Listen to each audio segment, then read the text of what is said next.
agenda, into our timing. I would like to welcome you as the Vice President of the Group for External Affairs, but it's really just a brief word from my side because here Irache, our leader, Irache Garcia, she will be putting the introductory speech and the keynote speech to you now. I would just like to thank you all. I mean, we are a lot of us here from the Western Balkans, from EU countries, from, Georgia, Moldova, Ukraine. We have gathered a lot of us to discuss and to maintain this momentum for the enlargement process. That's the most important. That's what this political family pledges for. We need to keep the bar high, keep the challenge high. We cannot let go at this moment, even if one might argue that this came for the worst regions, for the worst reasons. Of course, the war in Ukraine was not certainly the reason why we wanted to bring enlargement to the top of the priorities, but we will keep on fighting to maintain enlargement as a priority yet again after a decade of almost frozen evolution in this sense. And that's what the group wants to say to the regions, to these possible enlargement countries. That's what we want to say also to the EU, because we also have to do our own homework, as you know, and Irache will certainly refer to that. We want the process to continue as soon as possible. There are important actions to be taken and decisions by the Council just in a few days from now, and this is also the reason why we decided to gather here today to also mark the position of this political family regarding those important decisions to be taken. So without further ado, I will give the floor to Irache just to say that we have interpretation in English and Croatian. And that's it. We are also live streaming on our website so that the region can also hear us and see the different countries and the different regions can hear us and can see how we are involved and really deepen into the enlargement process. So nothing more from my side. It's a pleasure to host you. And now, Irache, please, floor to you. Thank you. Thank you, Pedro. Dear estimated guests, dear colleagues, dear friends, I would like to start by thanking you for being here today. Of course, this event is a testament to the importance of the EU enlargement for our progressive family. As a president of the group of Socialists and Democrats in the European Parliament, I want to convey our strongest message of support of our group to the accession process of the Western Balkans, Ukraine, Moldova, and Georgia, and to your EU membership. We also support Turkey EU candidacy once the conditions to resume accession negotiations are met. Our European family, our common European project, will not be complete until you are part of it in full. Last month, the European Commission recommended opening accession negotiations with Ukraine and Moldova, granting candidate status to Georgia, and opening accession negotiations with Bosnia and Herzegovina once it delivers on key criteria. This is historic. We are proud of this ambitious decision and the relentless efforts of the many members of our political family, and especially our High Representative, to make this possible. The 10 progress reports presented by the Commission confirm that EU enlargement is once again at the very core of the EU political agenda, and that the process is once again credible, predictable, and on track. We must seize the new momentum and this historic opportunity to accelerate the enlargement process.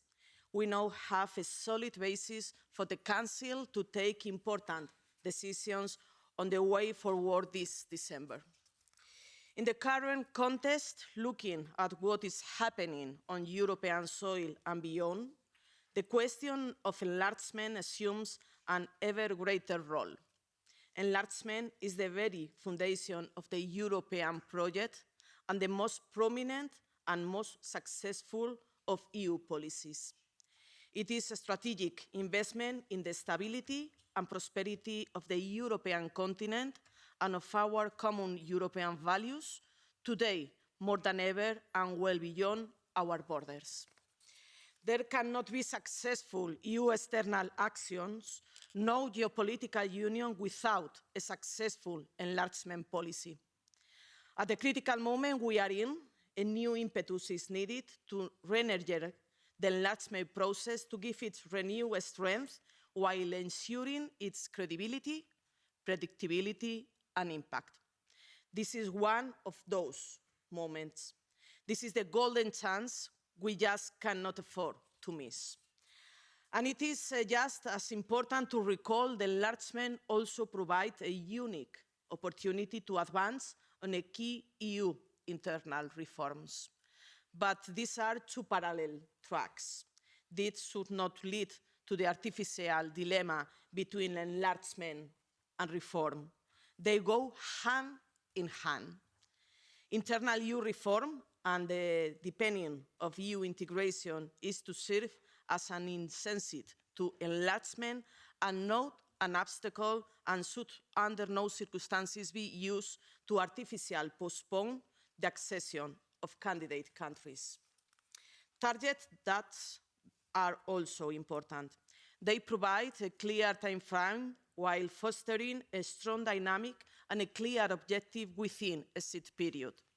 But the focus of all our efforts toward accession must be centered on commitment, determination, genuine political will, and credible and predictable process based on a set of clear criteria and merit to ensure that any future member constitutes an asset to our common European project and important to the citizens of the candidate countries themselves. And here we have a fundamental role to play, because our political family is the most committed to European integration, and we are proud of this. The leadership of the socialist and social democratic parties in the Western Balkans is a valuable example. It underlines the modern and progressive mindset of the region and provides a solid political platform for the realization of accession. I have seen this commitment personally as I traveled exactly a year ago to Albania and North Macedonia, two socialist-led countries and front-runners for EU enlargement. This is why I am particularly happy to see in the room, and will see in the room, the Deputy Prime Minister of North Macedonia, Bojan Marici. And tomorrow, the Prime Minister of North Macedonia himself will join us at our S&D group meeting. This year, I have also traveled to Ukraine to express the group's support for the sovereignty and territorial integrity of the country and to reaffirm our commitment to accompany Ukraine in its accession to the European Union. In Ukraine, but also in Moldova, where I went last year, I have personally seen the inspiring work of our partners there. They also have the determination and the vision to succeed. And we, from our side, will spare no effort to support them, to assist them every step on the way. The S&D group in the European Parliament is the second largest group, bringing together some 140 MEPs from 25 EU countries.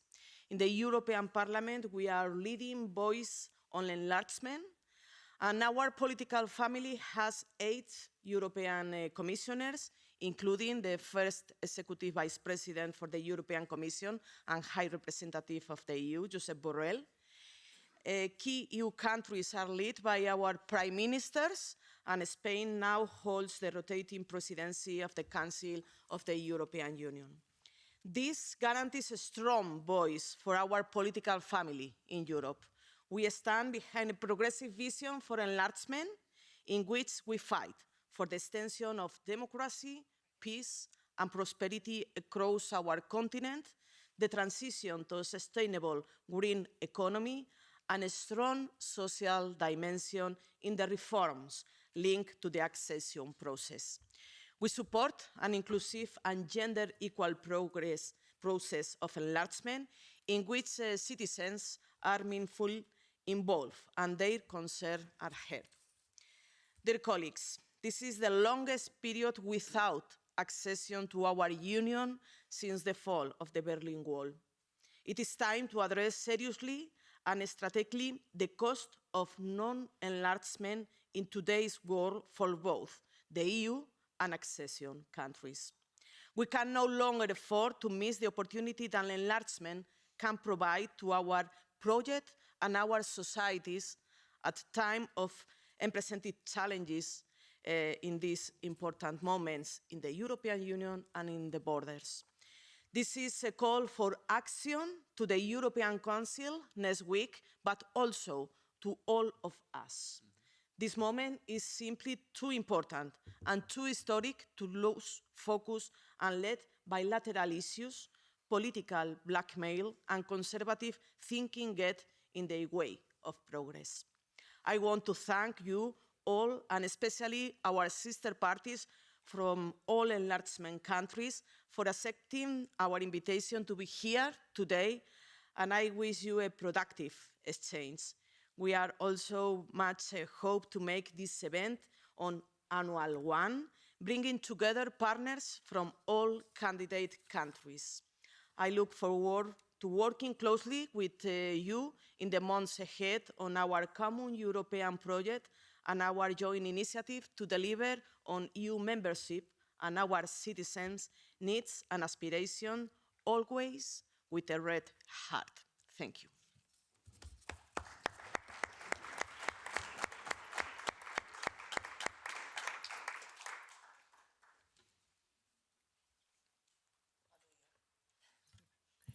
It's my turn.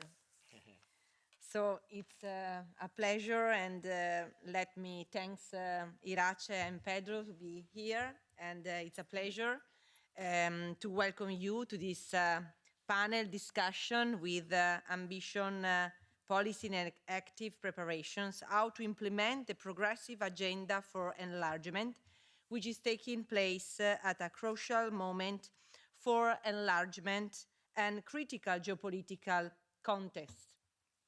Despite many crises affecting the world, enlargement is and always will be the most effective EU foreign policy instrument, and it remains a strategic investment in stability and prosperity of the EU continent. This is why no matter what is going on around us, enlargement will remain our top priority.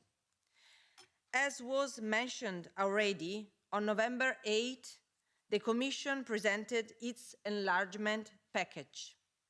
Its recommendations included opening accession negotiations with Ukraine, Moldova, opening accession negotiations with Bosnia and Herzegovina once the necessary degree of compliance with membership criteria is achieved, and granting candidate status to Georgia. We are now expecting the European Council to endorse these recommendations next week, giving further impetus to EU enlargement. Today, we are joining forces of our political family to advance this agenda, and for this reason, we have invited 5 estimated panelists. Deputy Prime Minister of North Macedonia, Mr. Bojan Marivci, who has been previously Deputy Chief Political Negotiator, Chief Technical Negotiator, and Head of the Technical Negotiation Team for the accession of the Republic of the North Macedonia to the European Union. Mr. Harula Cecu, Minister of Culture, Youth and Sports, Kosovo, previously also served as Deputy Minister of Tourism and Environment of Albania. We have also the pleasure to welcome 2 Ukraine speakers, both connected online. Firstly, Mr. Vadim Halachchuk, co-chair of the EU-Ukraine Parliamentary Association Committee and member of the Verkhovna Rada of Ukraine.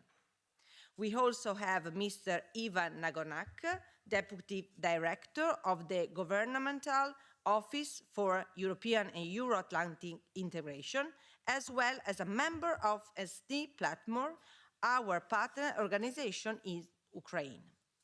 Mr. Dmitry Tsikrivili, Chairman of Georgian Progressive Forum, previously a member of the Parliament of Georgia and Deputy Chairman for the Foreign Relations Committee, also connected online.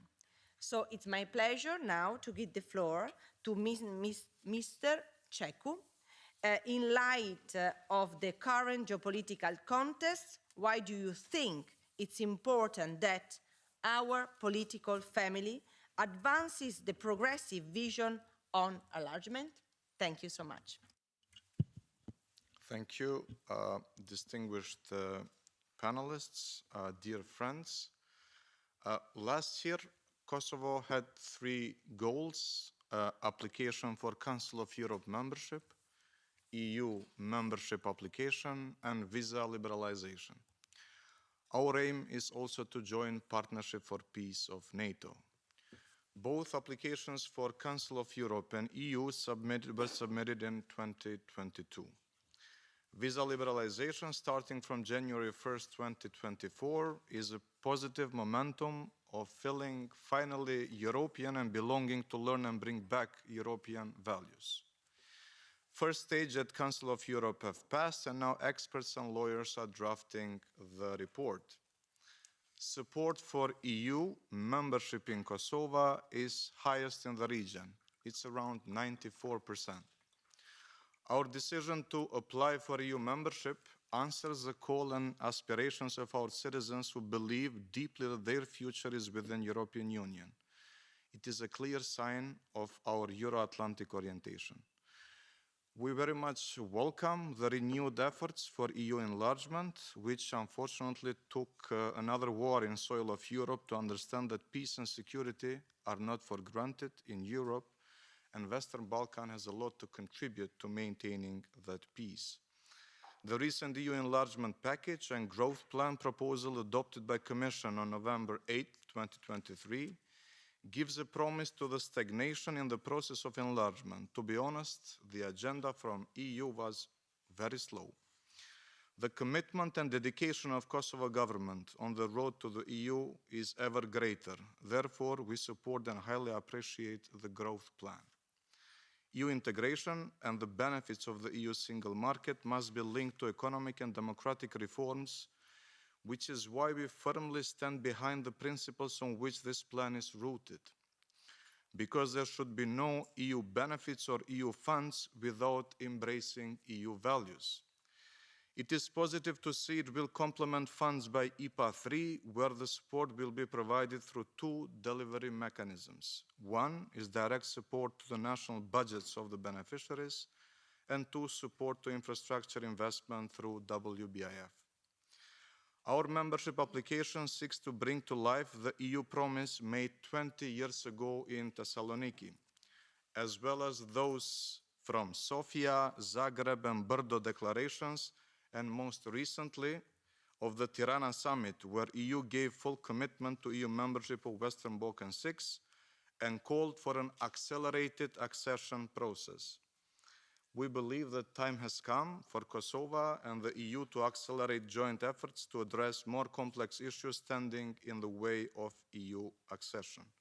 Kosovo's application for EU membership is the first step in its long membership path, which is not going to be easy.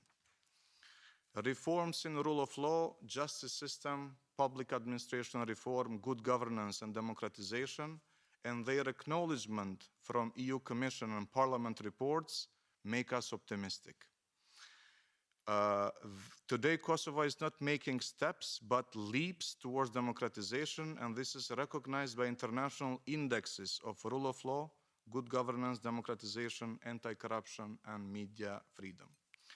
Successful implementation of the SAA for the past 7 years demonstrates that Kosovo is prepared in terms of the institutional and legal framework and on Copenhagen criteria.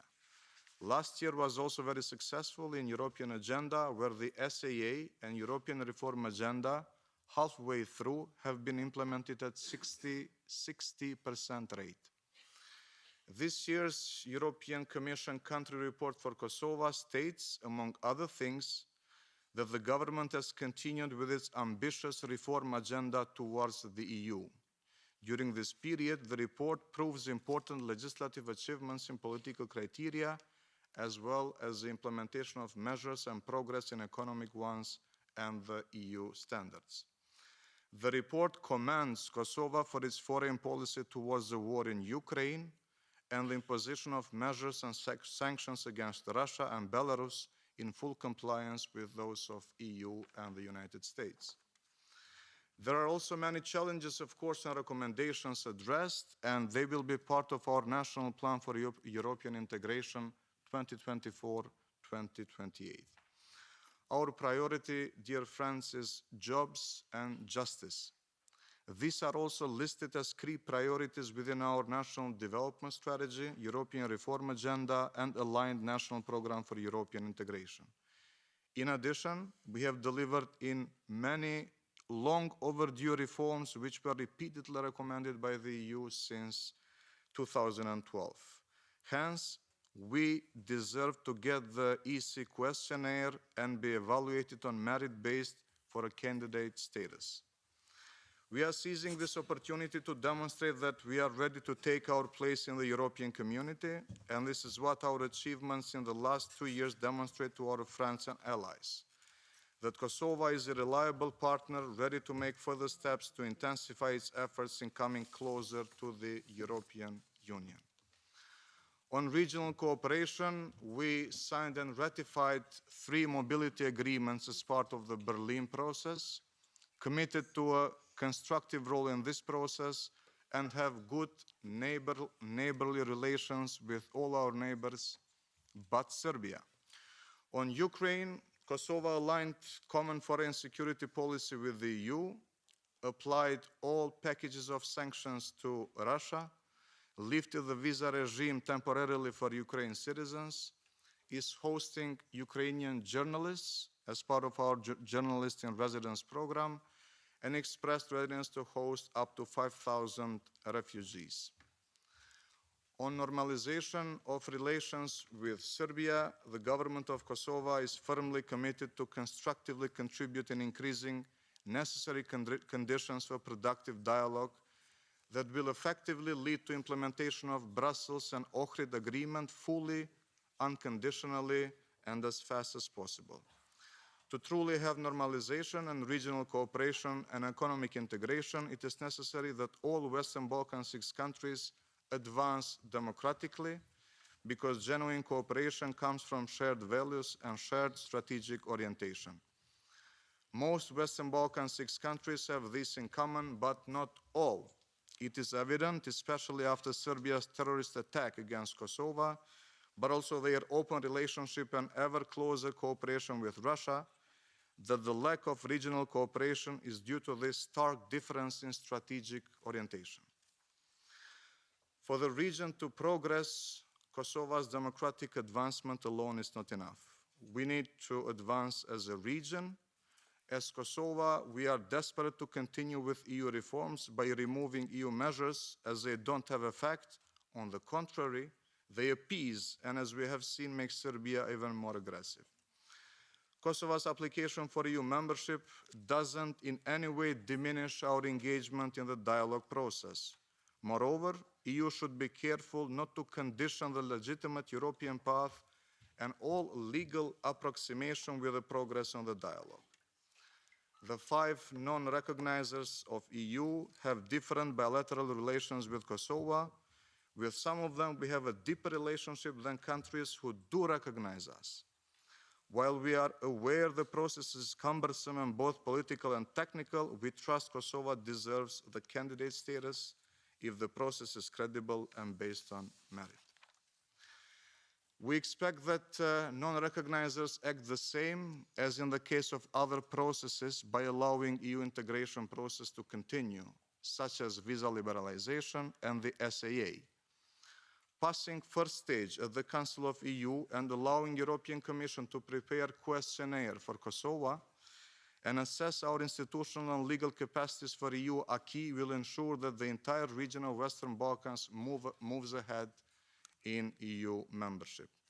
EU speaks more and more of convergence within its upcoming growth plan for Western Balkans, whereas Kosovo is still under measures.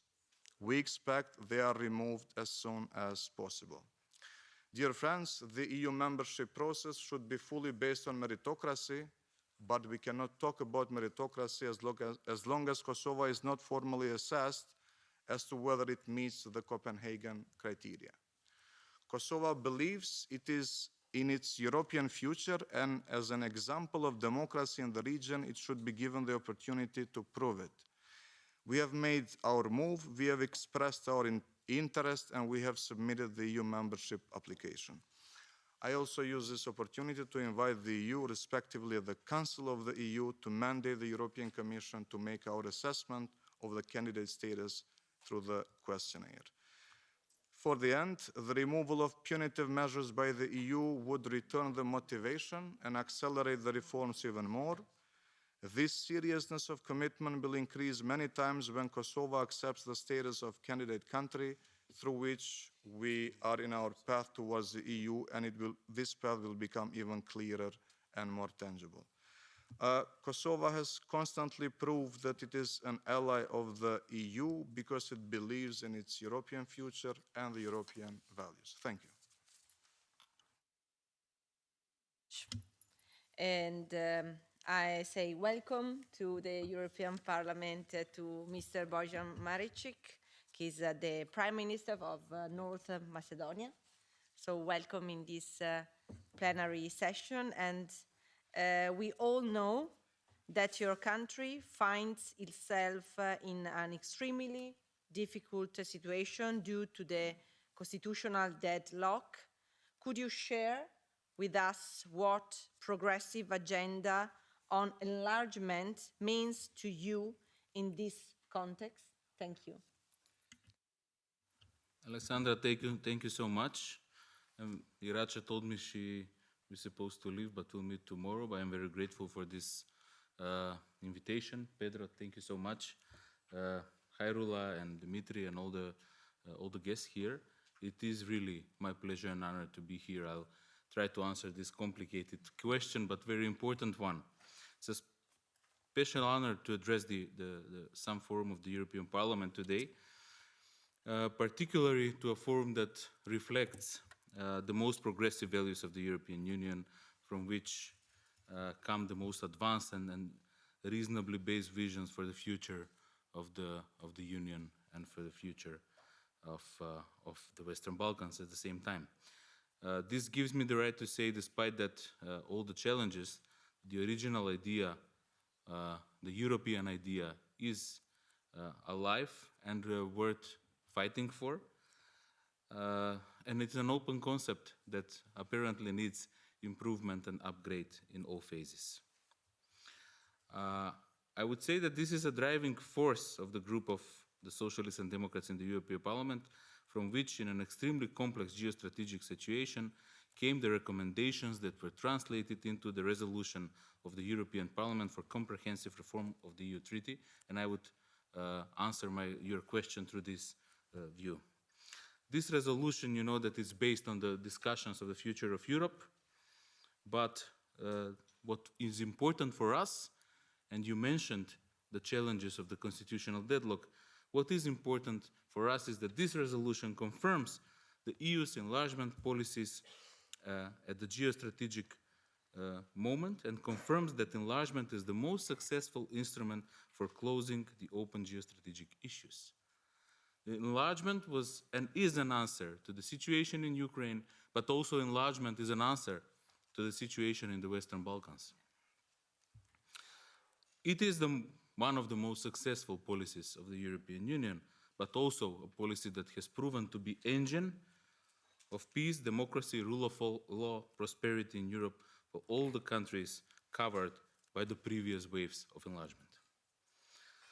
What makes most of the sense of this resolution, this resolution points out that if EU wants to be a geopolitical player, it must remain an open project, and also proposes a clear date indication, which is crucial for buying hearts and minds of the people of the Western Balkans, and that is accession negotiations with candidate countries for the next enlargement will be completed by the end of 2030, and by 2030, the countries, member states of the EU, will be ready to accept new members.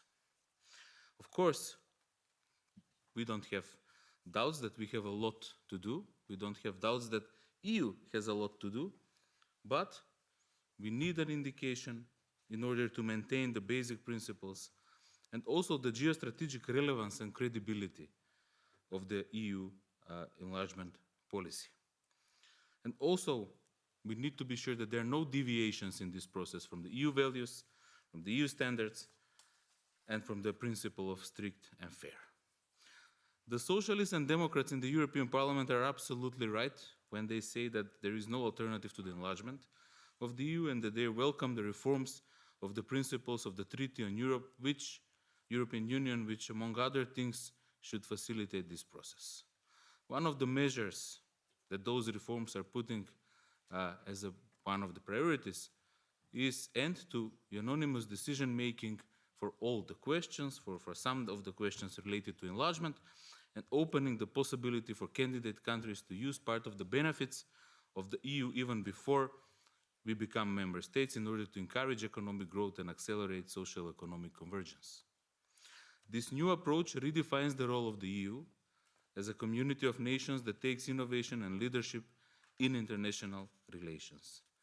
This is determination that prompted two more innovations on the side of the Brussels in the relations to the Western Balkans, which make it very important.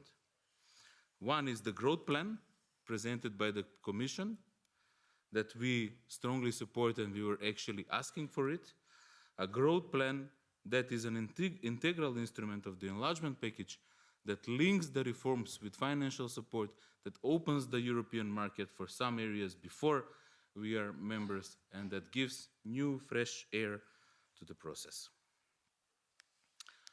The other thing is, of course, opening the doors of enlargement policy for Ukraine, Moldova, and Georgia, which we fully support, and we see it as a substance and as a chance for the Western Balkan countries as well, instead of a threat. We're facing a moment that represents a special opportunity for the countries of the Western Balkans, and of course for the countries of the Eastern Partnership, former Eastern Partnership.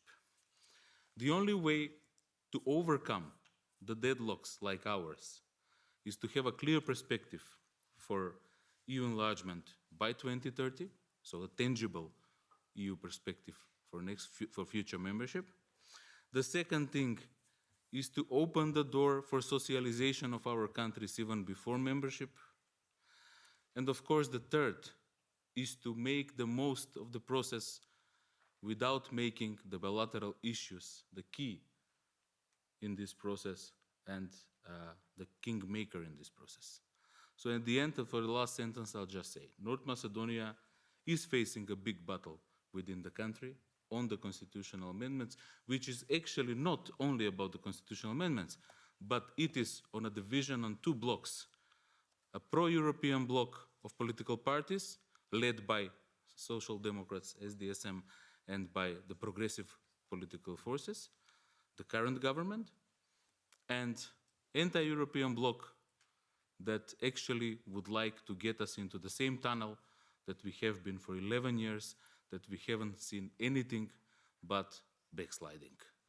This will be the decision on the next elections that are taking place, parliamentary elections on 8th of May, and the second round of presidential elections, and the first round of presidential elections on the 24th of April. And I can assure you that these elections are the most important one in the last 15 years, because we are fighting to save our country from the hands of the populists who offer nothing than a nationalism and corruption. And nationalism and corruption are strong sides of weak political options. We are a strong political option, and we appreciate very much your support. And I can assure you that Social Democrats of North Macedonia, SDSM, will lead the European front that will join, pro-European front that will join all the forces with all progressive and pro-European political parties, and that we will win the next elections on the 8th of May. Thank you. Thank you. Thank you so much. Thank you, Bojan, for your ideas and your suggestion. And now let me welcome Mr. Vadim Alaichuk, that is connected online. Yes, you are the co-chair of the Ukraine Parliamentary Association Committee. What do you think is the role of interparliamentarian cooperation in EU enlargement? The floor is yours. Thank you.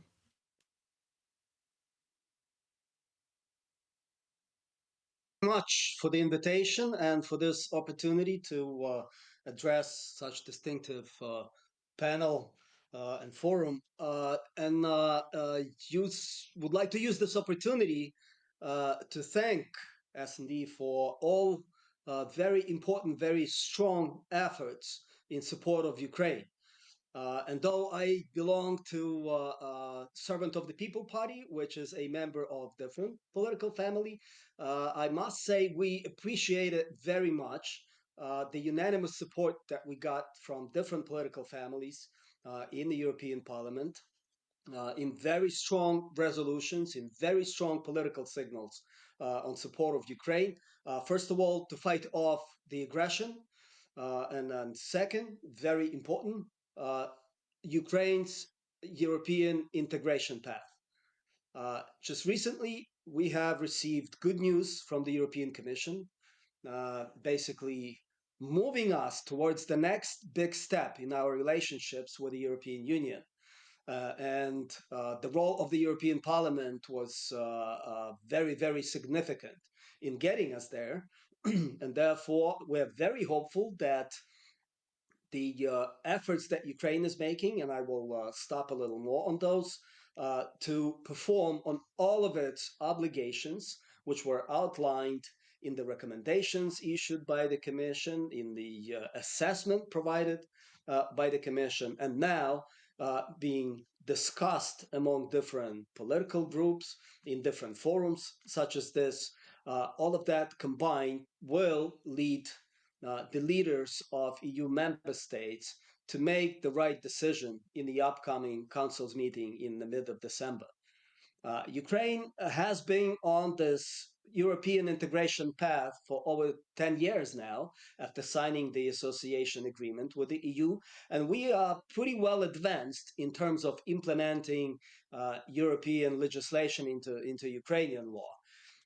Verkhovna Rada of Ukraine, the main and only legislative body, is of course primarily responsible for adopting the necessary legislation and taking under control the activities in the cabinet of ministers and in other government offices on implementing that legislation. So we, after conducting our own assessment recently and after studying the Commission's assessment, we believe that we are ready for this next big step, which is the start of accession talks.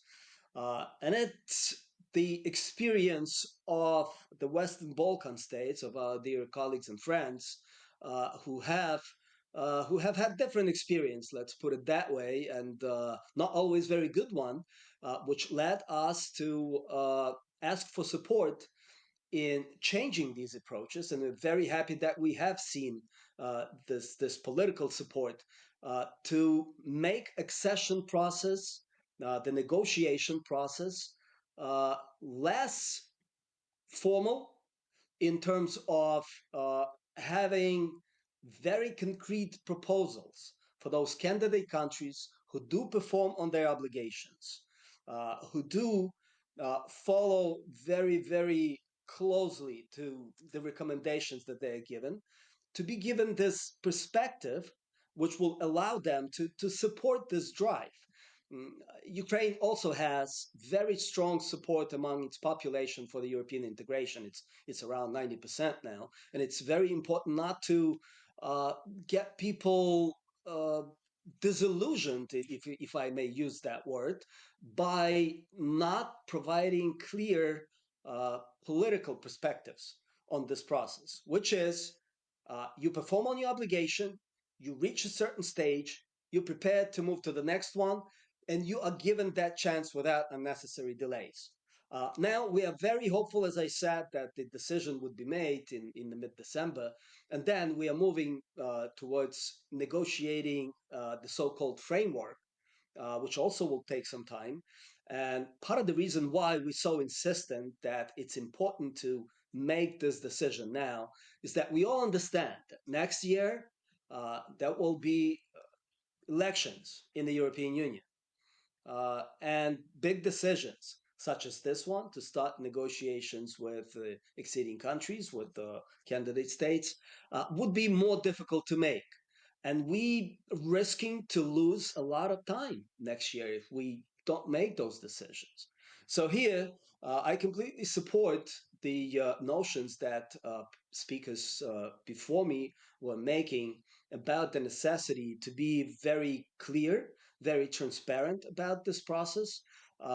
We're happy to hear that the issue of internal reforms in the EU, which are certainly necessary in order for this accession, for this enlargement process to be successful, that they are now going parallel to the reforms in respective candidate countries. This is exactly what I'm talking about when I say that these political processes should be aligned, but should not be dependent on each other completely, because we understand that the tasks, the issues are a bit different in both. And in case of Ukraine, it's not only important to support this drive for internal reforms, which is very strong in the country. After we have undertaken the obligations to perform on the 7 recommendations of the European Commission in just back a few months back, basically, the all the recommendations have been pretty much finished now in terms of the legislative process. We are now finalizing our efforts to adopt in the second reading very important legislation on anti-corruption, important legislation on national minority issues, and that one we, in very close consultations with our neighboring countries, using their models in regulating legislation in education, in media, and so on and so forth. So this process is of course first of all important for us, but obviously it is important for our neighboring countries too, and we appreciate their support. And again, I assure you that Ukraine will follow this path and perform on all of its obligations. I do, however, ask for your support, first of all, in uh, putting that political pressure on your respective governments, in your political families, to make sure that these decisions that we all are so hopeful are being made in December for the reasons that I hope that I've been very very clear about. But it's also very important to understand that it's not it shouldn't be viewed only as assistance, as sort of your charity project helping Ukraine, though it is helping us and it is very much appreciated. We also see it as an investment in the future member states and a very, very good push to the future peace negotiations and the form of the resolution of this war that Russia started against Ukraine. It is very clear that Russia is doing everything in its power to delay Ukraine's integration into the European Union and NATO, and for obvious reasons. Russia does not want to see free and prosperous democratic country, Ukraine, on its in its neighborhood for obvious reasons. It's a risk to Russian autocratic regime itself. But it is a very clear indication to everyone in Ukraine and to our neighbors of why it is worthwhile to support Ukraine now. Because if Ukraine is in the European Union, then your investors will have a very clear picture of what Ukraine's economy will look like and will be a lot more inclined in investing in Ukraine. So I would like to hear more from this panel, from all the participants in the group, and if there's any questions about the processes that we're going through in Ukraine, we'll be happy to answer. I know I also have a colleague here from Ukraine's government, which is leading this process, and we're working very closely on this European path. Recently, President issued a decree basically directing everyone to pool all possible resources to have a very clear program of what needs to be done in the very near future for Ukraine to be able to perform on its obligations, for Ukraine to be able to start this negotiation process and go through it successfully. Last but not least, this is the enlargement process, this next wave, if I may say so, means that all of us would have to keep together. As I already mentioned, we study the experience of different countries very closely. We would be happy to share our experience and to provide all the help that is possible, and we're doing so to our dear neighbor Moldova. We're in this together. And we also ask you to provide us with your knowledge and experience, since we are very sure that this common endeavor that we are on, the enlargement of the European project, our common huge geopolitical project, will bring us to this next stage in our development, in our relationships, which would benefit all of us. Thank you very much again for the invitation, and we'll be happy to join the discussion. Thank you. Thank you, Vadim, for your speech.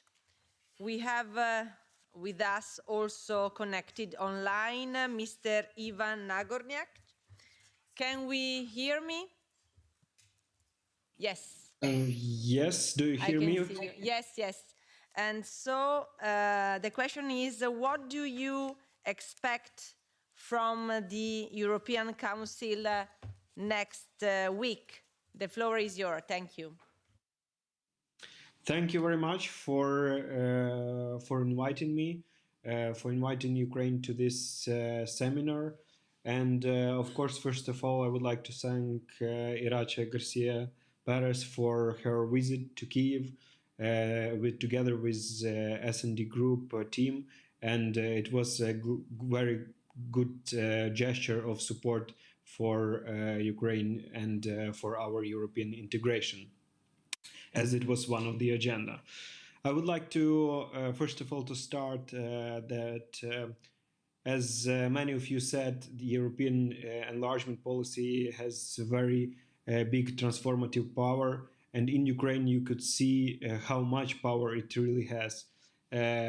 From the very beginning in 2013, it drives us to stand for our European choice, and already 20 years come from already 10 years since we started our revolution of dignity, and it brought us to the signing of the EU-Ukraine Association Agreement. And this transformative power, this soft power, was so strong. We really took very seriously the implementation of this association agreement. It took us to 2021, when we implemented more than half of all of our obligations under this agreement. And it aligned us with a very big amount of the EU acquis.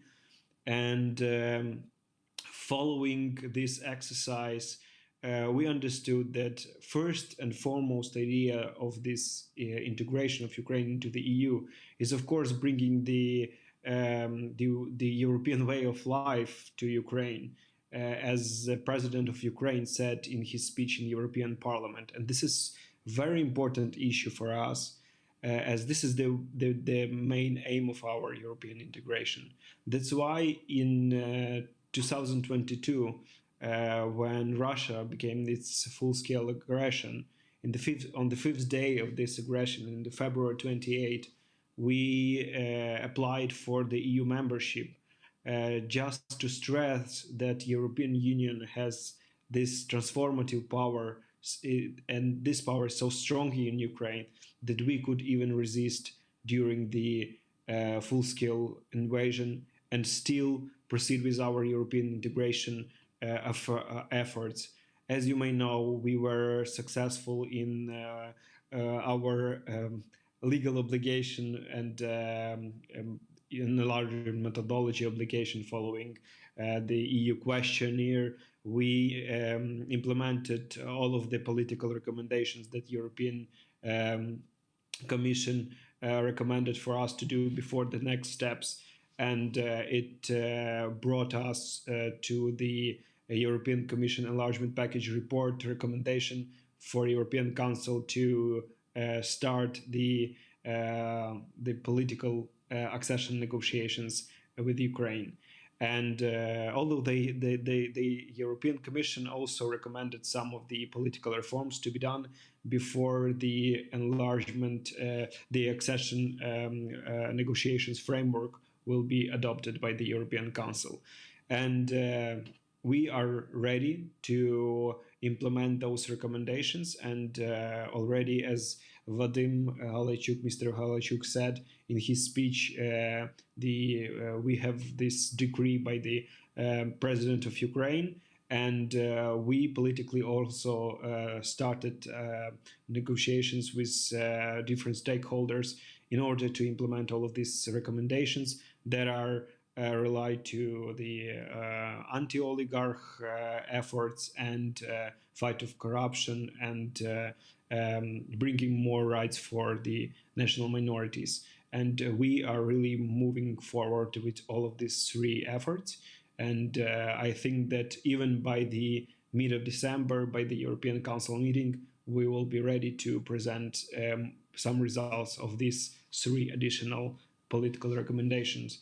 Nevertheless, we have this European Commission recommendation for a European Council to start accession negotiations. And in the very end, I would like to say this very important thought made by Irache, that the momentum is too important for Europe, that some political bilateral issues to stop this enlargement momentum. And we are for 100% support this idea that this momentum, this what will happen in the 15th of December, is too important for Europe and too important for Ukraine for some political obstacles or I would say position of one of the member state to stop this process to go further. And in the very end, I would say that, of course, we as answering to your question, we really wait for and we hope for this positive political decision by the EU leaders to start of the accession negotiations, because I am in the constant communication with our armed forces, with my classmates who are defending Ukraine on the front line, and they are asking me, so what are the next steps on the European integration of Ukraine? Because we would like for Ukraine in the very end to come to this EU membership, and they really believe in this idea. So in order for this belief to stay in line, I think, and I'm ready, I'm for 100% sure that S&D Group will support our efforts, and of course from our side we will stay on our European track whatever happened on the 14th, 15th of December, because this is our choice and this is what we are ready to fight for. Thank you very much, and I hope that I didn't come to some details, but if you have some more questions, I'm ready to answer. Thank you very much, Ivan. And finally, we have Mr. Sivili, and so the question is for him. How did you receive the news of the Commission recommendation to grant candidate status to Georgia, and what could it mean for EU enlargement overall? Thank you. The floor is yours. Good evening. Hello, dear colleagues, dear friends. Unfortunately, I'm not with you at the moment due to the climate problems in the Munich airport, but definitely I will join tomorrow and we'll have probably the opportunity to meet some of you personally. But here's technology gives us the opportunity to participate even from the far east borders of the European Union. First of all, thank you for inviting me and giving the opportunity to address you and share my thoughts on one of the most important issues for my country for this historical moment. So, just a couple of years ago, enlargement was of EU seemed unthinkable, at least from the Georgian perspective. Georgian accession of the European Union appeared as an elusive project, and even in this hall, in this particular hall, we discussed it extensively for several years. Today, the situation has changed significantly. We are already discussing enlargement of the European Union, including the three countries of Eastern Partnership, like Association Trio, as we call it, including my own country. So even more, we are now jointly discussing the way to shape the enlargement agenda to make EU a fairer place for all of us. Russian invasion of Ukraine and ongoing aggression has changed the geopolitical context significantly, created new challenges to the entire world and the European continent in particular. Russian aggression significantly impacted the security and stability of EU and its neighborhood. So, the European Union responded to these challenges by launching enlargement of the Union and drawing clear lines between the democratic society and authoritarianism in Europe. The enlargement definitely should be beneficial for both candidate countries and the European Union, and we have our internal assignments to facilitate the rapid and effective integration of our countries into European Union, but simultaneously the Union needs to conduct holistic institutional and political reforms to be better prepared for enlargement. As it was mentioned, this initiation was launched by the S&D representatives in Parliament, and we hope very much that this process will end up with making the European Union stronger, more solidary area of equality and prosperity for all of us. This is momentum and opportunity for us to enhance the social dimension of the European Union by strengthening social protection mechanisms in the agreement chapters and setting higher standards within the European Union for all member countries. In just a few days, and here's your question, the Council of the European Union will make an important decision. And I hope that the Council will endorse the recommendation of the European Commission to grant the Georgia candidate status, as well as agree to start the negotiation accession process with Ukraine and Moldova. I knew there are some questions regarding whether the Georgian government deserves the status due to these actions, or better to say its inaction or inability to implement all the necessary reforms to meet the criteria set by the Commission last year. Although the Georgian government did not implement most of the recommendation, I still believe that the granting Georgia candidate status is critically important, and here is why. First of all, public approval of Georgia's EU integration is remarkably high in the country and varies between 80 to 85%, according to the various public opinion surveys. This was also evident in the large-scale public demonstration taking place in the center of Tbilisi in support of European democratic values that has been endangered by the introduction of the so-called agents law, or Russian law as we call it here, in March of this year. As you may know, the protests forced the ruling majority to withdraw the draft bill. Secondly, refusal to grant the candidate status may cause a lot of frustration in a large part of the Georgian society and could provide a fertile ground for anti-European, anti-democratic propaganda already underway in the country. And thirdly, the refusal will give Russia more opportunity to strengthen its influence in the country using both growing influence among the political elites and the possible frustration of the society. So granting the status and imposing the clear conditions for the launching accession will strengthen coercive tools in the hands of the European Union and the Georgian society. It will force the government to take specific steps for the real implementation of the conditions set by the Commission and the Council. The requirements are such as independence of key state institutions, reform the justice system, prosecutor office, anti-corruption, the oligarchization are crucial for the further democratization of the country. However, it is an important novelty among the requirements that I would like to draw your attention. As you may know, next year we have the parliamentary elections, and it's the conduction of the free, fair, and competitive general elections. It's one of the new conditions set by the Commission. Indeed, upcoming elections are the fundamental stage for the democratic development of Georgia. This election will be held for the first time with a fully proportional system, offering a real chance to end the single-party domination in the country and smoothly move toward coalition rule to implement important political reforms in an inclusive manner. So holding free and fair elections is possible through thorough observation of the election process by local and international organizations. And I have in mind not only the observation of the voting date, but also the possibly establishment of the by European Union on long-term monitoring mechanism, which, as I know, as some rumor, according to the rumor that is under the discussions. Careful observation of the entire election process should be carried out to avoid any possible manipulations of the election result, which is, to say true, expected. A relevant long-term observation mission of the European Union would be more influential if granting candidate status to Georgia due to the all above mentioned method. That this is another additional argument why we need this candidate status now. So a few words about the implementation ambitious progressive agenda of enlargement. So as I said, the issues that are currently on the agenda of Georgia-EU cooperation are certainly fundamental for the further consolidation of democracy. However, these are matters that are mostly fall under the hard law of the European Union, and legal harmonization of these spheres are must do. However, some issues are much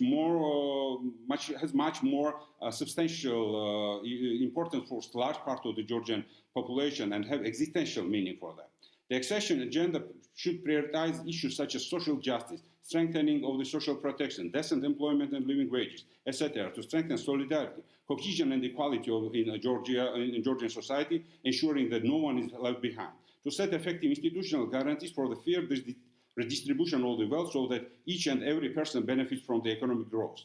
Today, we really have the economic growth in the country, and a large part of the population still lives in extreme poverty. They are not getting the benefits of the economic growth, which we definitely have. According to all the public opinion surveys, the majority of the population consider themselves as unemployed, noting insufficient of income, insecurity in their workplaces as the main problem for them and their families. The poverty rate is still high. 30% of the employees are working in non-formal sector of the economy and are deprived of any state support.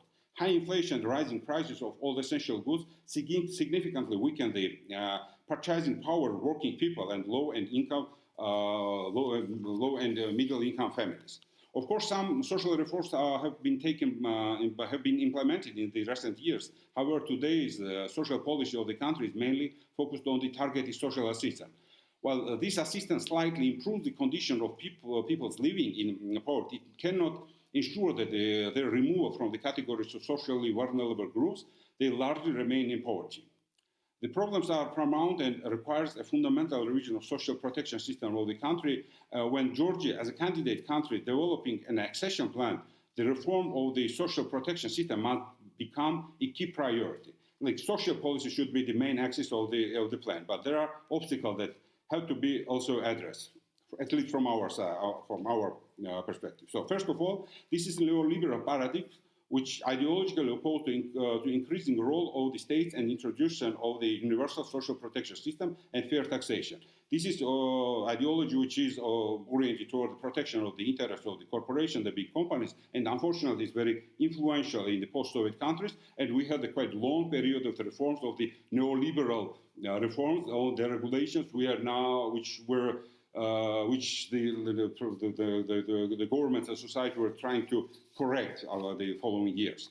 Secondly, an increasing aggressive adversary is right-wing extremists and authoritarian elements both within the European Union and in the countries and the candidate countries. Right-wing populists like Orban, who is challenging at the moment the decision of the Commission and blackmailing, let's say, and his allies in Europe manipulating the situation, of course, and often they mostly often are backed by Russia and its aggressive policy. So it is of course difficult to present the ready recipe how we can tackle this the problem, but with joint coordinated efforts, it is possible to mitigate existing risks in some degrees.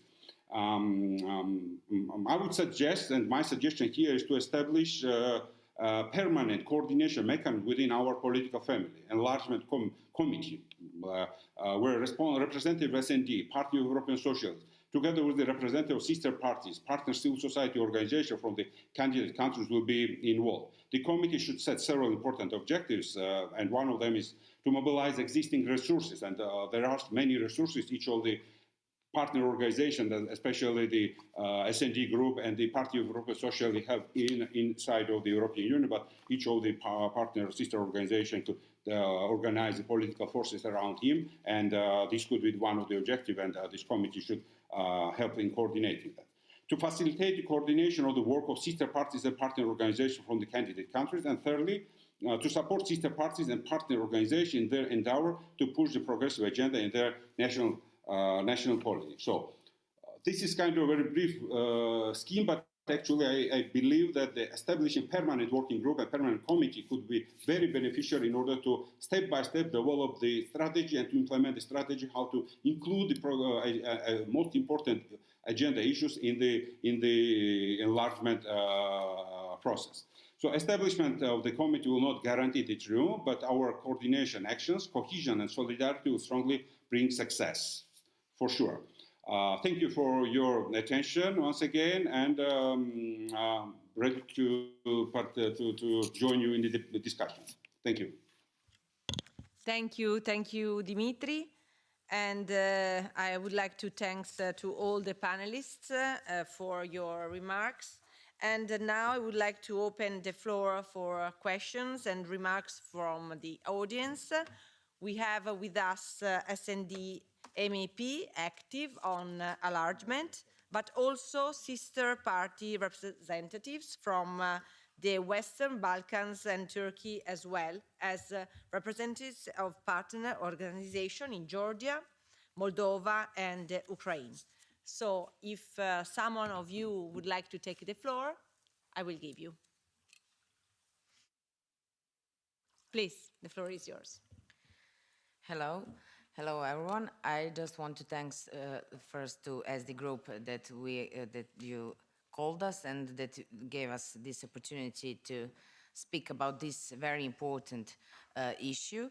My name is Ksenia Markovic. I'm a member of the Serbian Parliament and also representative of Democratic Party, sister party from SD Group from Serbia.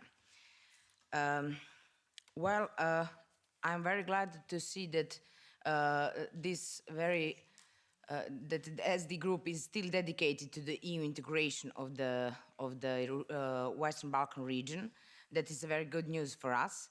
But as you know, the situation in Western Balkan is not the same in each country, and that is the problem. But I can totally agree that enlargement is an answer to the situation for Western Balkan, even if we have in mind these differences that we have between countries.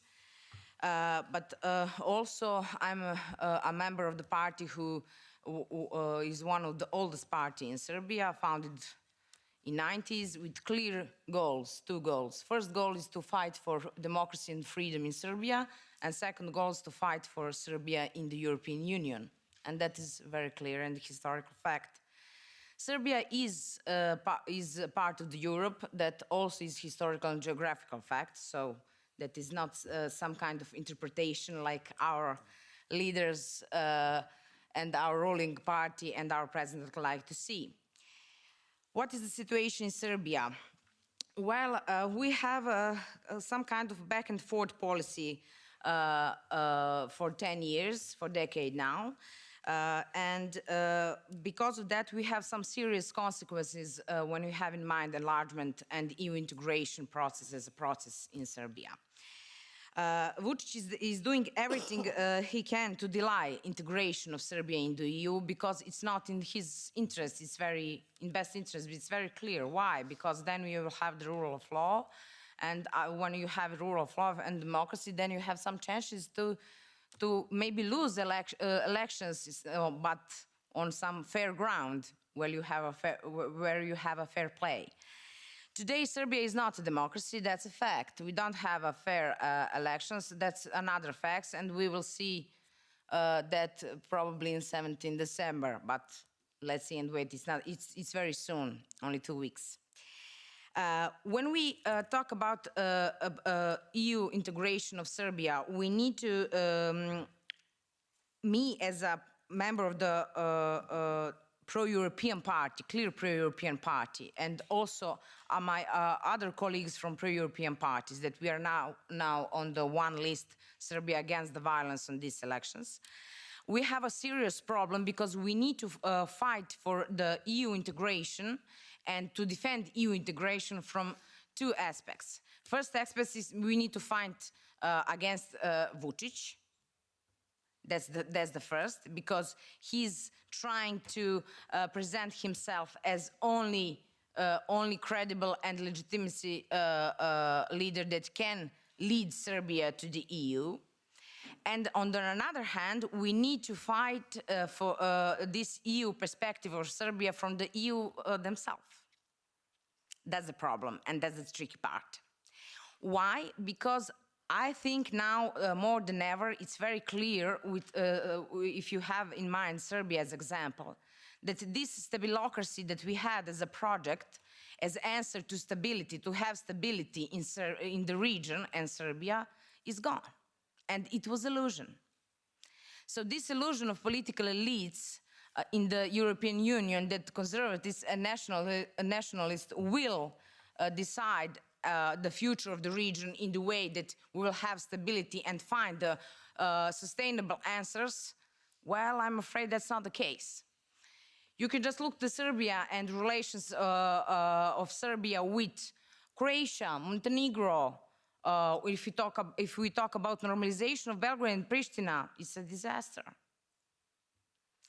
So I think we need more political will and political strength and honesty on the both sides if you want to make this mission happen, to have this Western Balkan in the EU. We need a new political vision and we need a new approach. Why new approach? Because we need to find a new strength to fight for this aim.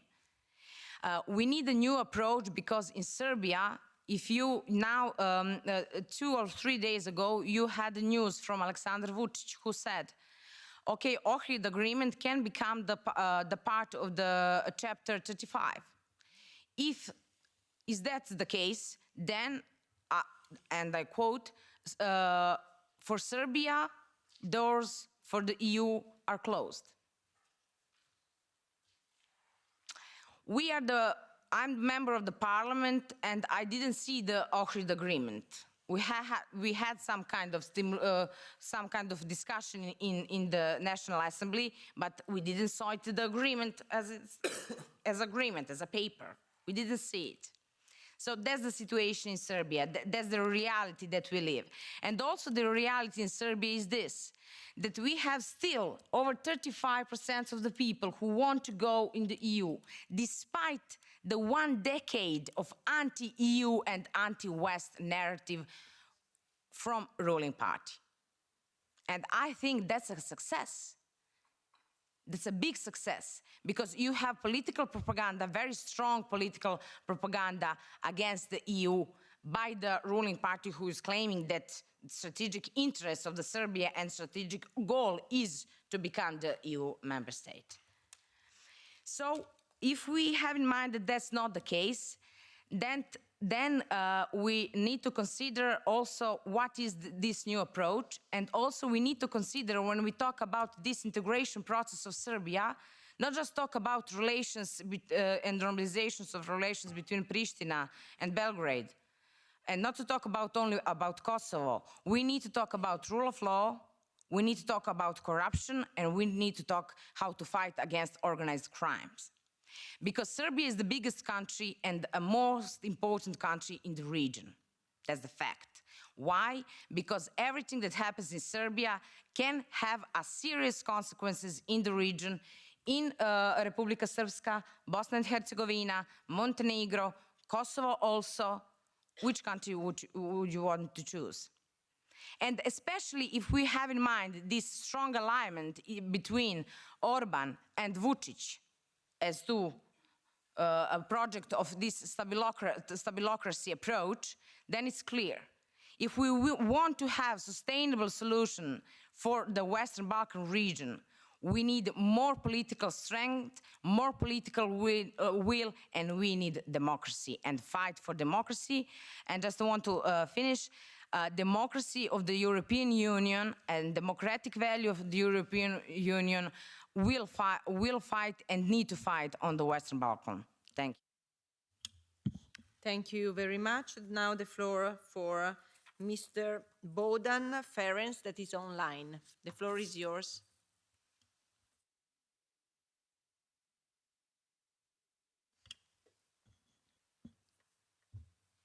Can you hear me?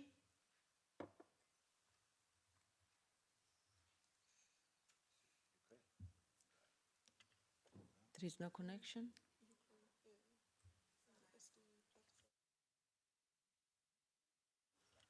We cannot because you are using an iPhone, so for us it's impossible. So there is anyone else that won't take the floor? Alexander, please. Ladies and gentlemen, dear colleagues and friends, it is my pleasure to participate in such an important event that addresses enlargement policy organized by the group of socialists and democrats in the European Parliament, which has already become a tradition and valuable experience of our political family. I want to express gratitude because for us from the Western Balkans, such initiatives are both support and encouragement on the way to achieving common European goals. The activities of your leaders, your prime ministers, ministers, commissioners, parliamentarians, mayors, and other representatives had and have an impact on Brussels and the enlargement policy and are respectively accepted by our membership and the general public. We owe special thanks to the rapporteur, Mr. Tonino Pizzula, who with numerous initiatives and reactions has had a positive influence on overcoming the internal challenges we were facing, as well as on the adoption of numerous resolutions, which most often have contained recommendations for further actions on the path to EU integration, thus always maintaining a European perspective certain. And what is even more important, that he has always emphasized that at the same time it is political, security and economic interest of the EU. For us in the region of the Western Balkans and Montenegro, messages that the policy of enlargement remains high on the agenda of European socialists are encouraging. However, we are concerned about the situation not only in Montenegro, but also in the region, which is much worse than a decade ago. Anti-European forces are rising again. The policy of drawing ethnic borders in the Balkans is awakening as in the 90s, and there is intention to prove that multi-ethnic democracy is not possible in our countries, as well that the European perspective has an alternative. On behalf of the Democratic Party of Socialists of Montenegro, allow me to introduce some important elements of the current political situation in our country, which make us, first of all, express concern for the future European path of Montenegro. The past 3 years in Montenegro has been completely wasted. We have two unsuccessful replaced governments, a stumbling economy and expelled credible foreign investors, and Montenegro, that opened all negotiation chapters a long time ago and was a leader in integrations, now is stuck in that process, as evidenced by the last progress report, which is the worst since Montenegro negotiated for its membership. We have not closed a single negotiation chapter, and out of 9 billion euros that the EU has allocated for projects in the Western Balkans, from 2021 to 2027, we have not used a single monet. EU funds remained unused due to poor state management. The crisis is present in all forms of social activity, from healthcare to the economy and education. And the worst of all is that the inadequate functioning of institutions has also caused a serious political crisis. The fact that from the circumstances we observe tells us that even with the new government that has just been formed, things will not be much better. Today's parliamentary majority is made up of parties that are in the service of Russian aspirations, which was confirmed by the newly elected President of the Assembly, who comes from the ranks of those political structures that cannot come to terms with state independence, nor with membership in NATO, as well as leading role in EU accession. The very ideological range of participants gathered in the ruling structure requires serious effort and compromises in order to maintain it. For some of the ruling parties, the very concept of Montenegrin statehood and civic concept of society is questionable. In such a context, the integration of Montenegro into the EU will be particularly difficult once specific problems in the negotiations with Brussels come to the agenda during the closing of individual chapters. In such a socio-political environment, DPS will remain consistent with European values that it fought for and that it has woven into Montenegrin society, and will continue to act as a sharp and strong opposition to the government structures and defend the national interests of Montenegro. Aware that in this time ahead, we must ensure that Montenegro does not falter from the European path and perseveres in the intentions of building a prosperous civic society, we remain strongly committed to strengthening internal and therefore regional stability and further progress in integration. Everything we have achieved so far in this regard is the result of the continuous support and help of our European partners, which we still need. That is why we want to keep you updated with current processes in the region and in Montenegro. Any alternative to the European path and European unification, whether it's internal, regional, or European initiative, is well known and means an even deeper lag behind the European level of economic and democratic development and continuous disruption of regional and European stability. That is why we believe that the European perspective will remain real and that both European and regional leaders will recognize that any kind of challenge should not be an excuse for deviating from certain agreements within the EU, as well the EU and the region, but that everything should be done for Europe to achieve comparative advantage in relation to other global actors. Thank you for your attention. Thank you, Alexander. And now we are able to give the floor to Bohdan Ferenc, that has a computer. Yeah, good afternoon. Thank you. The floor is yours. Yeah, thanks a lot, dear members of S&D Group. It's a privilege to speak to you today. On behalf, I think, of progressive people of Ukraine, I emphasize the critical importance of integrating a progressive agenda into the accession process of Ukraine to the European Union.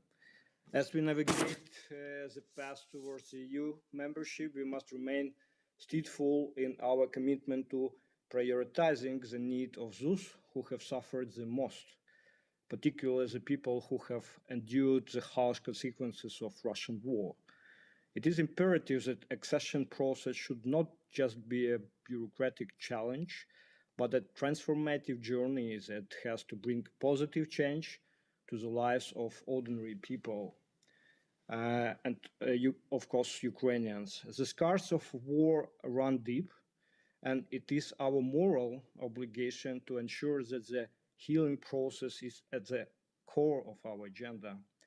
We must address the social-economic challenges faced by the most vulnerable segments of our society, providing them with the support and opportunities they need to rebuild their lives. This means investing in education, healthcare, and social welfare, creating a foundation for a more just, and equitable society. Furthermore, to successfully integrate a progressive agenda, because you asked also a lot about how we in candidate countries understand what is progressive agenda in the context of accession, we must focus on strengthening institutional capacity. Robust institutions are the pillars of a functioning democracy and thriving society.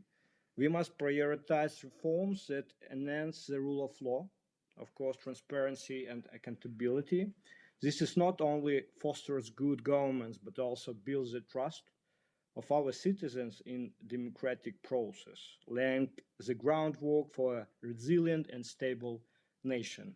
S&D Group can play a main role, I think, in this regard, and the values that underpins an S&D Group, I mean social justice, solidarity, and equality, resonates deeply with the aspirations of the Ukrainian people.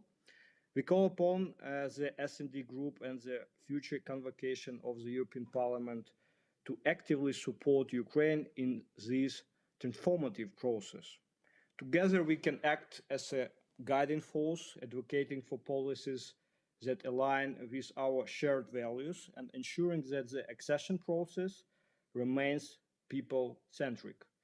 Collaboration could be instrumental in shaping policies that address the specific needs of our nation and foster a sense of inclusivity. As we strive for EU membership, let us not forget the importance of effective coordination. And I think it is necessary to facilitate a cohesive and streamlined approach to the accession process. Together we can navigate the complexities, overcome challenges, and build a stronger and more united Union. The integration of progressive agenda into the accession process of Ukraine is not just a political choice, I think. It is a moral imperative. Let us work together, I mean S&D Group, SD Platform, all Ukrainian institutions, and the broader European community to ensure that our journey towards EU membership is marked by compassion, resilience, and a commitment to build a better future for all.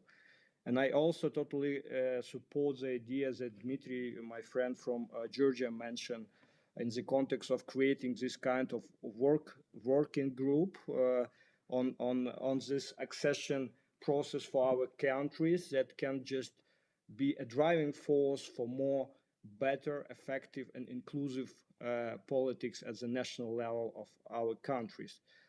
From the side of SD Platform, I would like to thank S&D Group for support, because we believe that only with the people, I mean progressive people at different levels, we can just improve also our path and be more efficient in the context of full membership of our country. Thanks a lot, and a big greetings, a lot of greetings from brave Kiev to all participants, all the participants of today's event.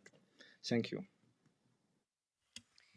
Thank you very much, Bohdan. So I will ask if you want, there is someone? Yes, Mirko, please, the floor is yours. Thank you. And then Sasha. Thank you. Thank you very much. And let me express gratitude in the name of one of the oldest sister parties from Western Balkan region, from Social Democratic Party of Montenegro. And I will start with something that was mentioned in the beginning. The enlargement policy of European Union is not one of the best policies. It's the best policy of European Union. Otherwise, there will be no gap between Romania and Moldova, between Montenegro and Slovenia, or Belarus and Estonia or Lithuania. These countries are now having their best time of history and growth and development because they are members of European Union. And being member of European Union is a dream for other non-European members now. But if you want to know how to spoil it out, how to do things wrongly, just look at Montenegro. We were the front runners until 3 or 5 years ago, but even before these whole elections and the strong pressure that we feel from neighboring countries, but also from the third parties, we miss a few years. We miss a few years because we will self-satisfied because we are the front runners. But being front runner isn't enough. You have to maintain a pressure on your political decision makers to make things work. We didn't have a working democracy in Montenegro. So now we are paying the price. And when you don't have a working democracy in your country, it's always a playing field for different players. Different players that have one thing in common. They don't want European Union to be strong one. They don't want a strong geopolitically referent European Union. They want divided European Union. And these countries are having really strong agenda. They're not playing by the book. They don't have rules. They want to interfere in our political system. They want to interfere in our media. They want to interfere in our census. They want to interfere in every single part of civics of society in our country. And they're doing a good job. They're having a good job in making a country full of frustrated people. And for us as members of social democratic parties, which are having these difficulties of promoting different EU agendas in our countries, gender policies, LGBT policies, minority policies, immigration policies. It's really hard to fight with the common word fatigue that is coming from European Union. Because that period of 10 years that we are not having a new member state is long enough for some of the people from our countries, from civic society, from the people that were in alliance with us to ask for us, okay, what's the deal? They're not going to have any enlargement because they're having a fatigue. And why should we make some of these policies, but when we are doing a huge mistakes if implementing that? So the main question is, are we going to have some kind of milestone from European Union? It doesn't have to be close one. 2030 sounds really good for me, because I'm hoping to be in European Union from 1990. But we are not having, I don't know, as many years as we want. We are all getting older. We are not getting any younger.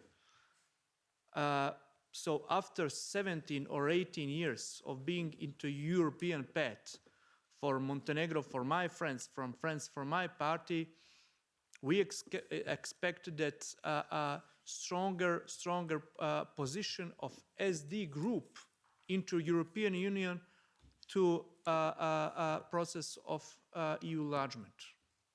Because you understand us, and you know what we are dealing with in our countries.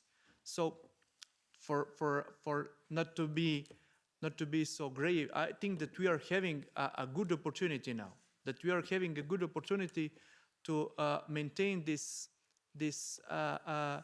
engine, as Bojan said, European engine working, to have Western Balkan countries, but also Ukraine, Georgia, Moldova, as a new European member states, and to make Europe strong again.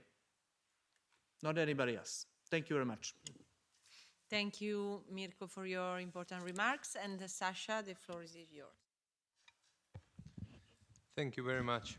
Did I understand well that we have Croatian interpretation here? Do we have translation in Croatian? If it's okay, I would like to speak my mother language because it's not so. I feel very good to speak my mother language in European Parliament. So if you don't mind, can I switch to Croatian, Bosnian, Serbian, and all other Esperat? Yes. Hvala. Thank you. Prije svega hvala vam. Thank you very much. First of all, let me thank you for organizing these events. This really means a lot to us.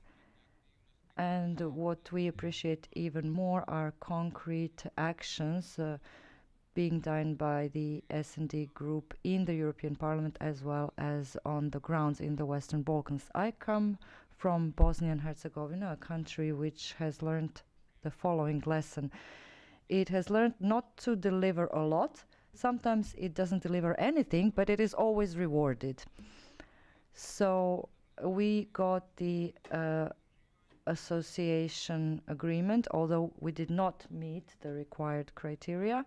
Then we got the membership action plan offered by NATO, although we hadn't met the requirements. And we were recently awarded candidacy status, although we hadn't done a lot. So the main lesson we can take from that is that you don't need to do a lot. You just need to be patient and wait for Brussels to give in and to give you a reward. Since this has been going on for a very long time, different generations of politicians come and go, and most of them think that it is enough for us to be patient on our European path, and sooner or later Brussels will give in. But then something very interesting happened. Namely, Bosnia and Herzegovina started to deliver. And this is something that we saw in the most recent period. I'm not trying to put this in connection with the fact that Social Democrats came into power. I don't think it has anything to do with that event. The momentum was simply there. We started enacting legislation, and we have received the best progress report as yet. And instead of receiving a reward, instead of receiving a date for the start of negotiations, like the other two countries, we have received a conditional green light. So people see this in different ways. Some people think that we should have continued to be patient, and when we got the status of a candidate country, this was after Russia's aggression in Ukraine. So it had nothing to do with our efforts, but it was down to other circumstances. There's also the other camp, which believes that we need to put in additional efforts to deliver more. The only topic around which there is consensus in Bosnia and Herzegovina are European integrations. We held a high-level political forum today in Brussels, and you wouldn't believe how different the politicians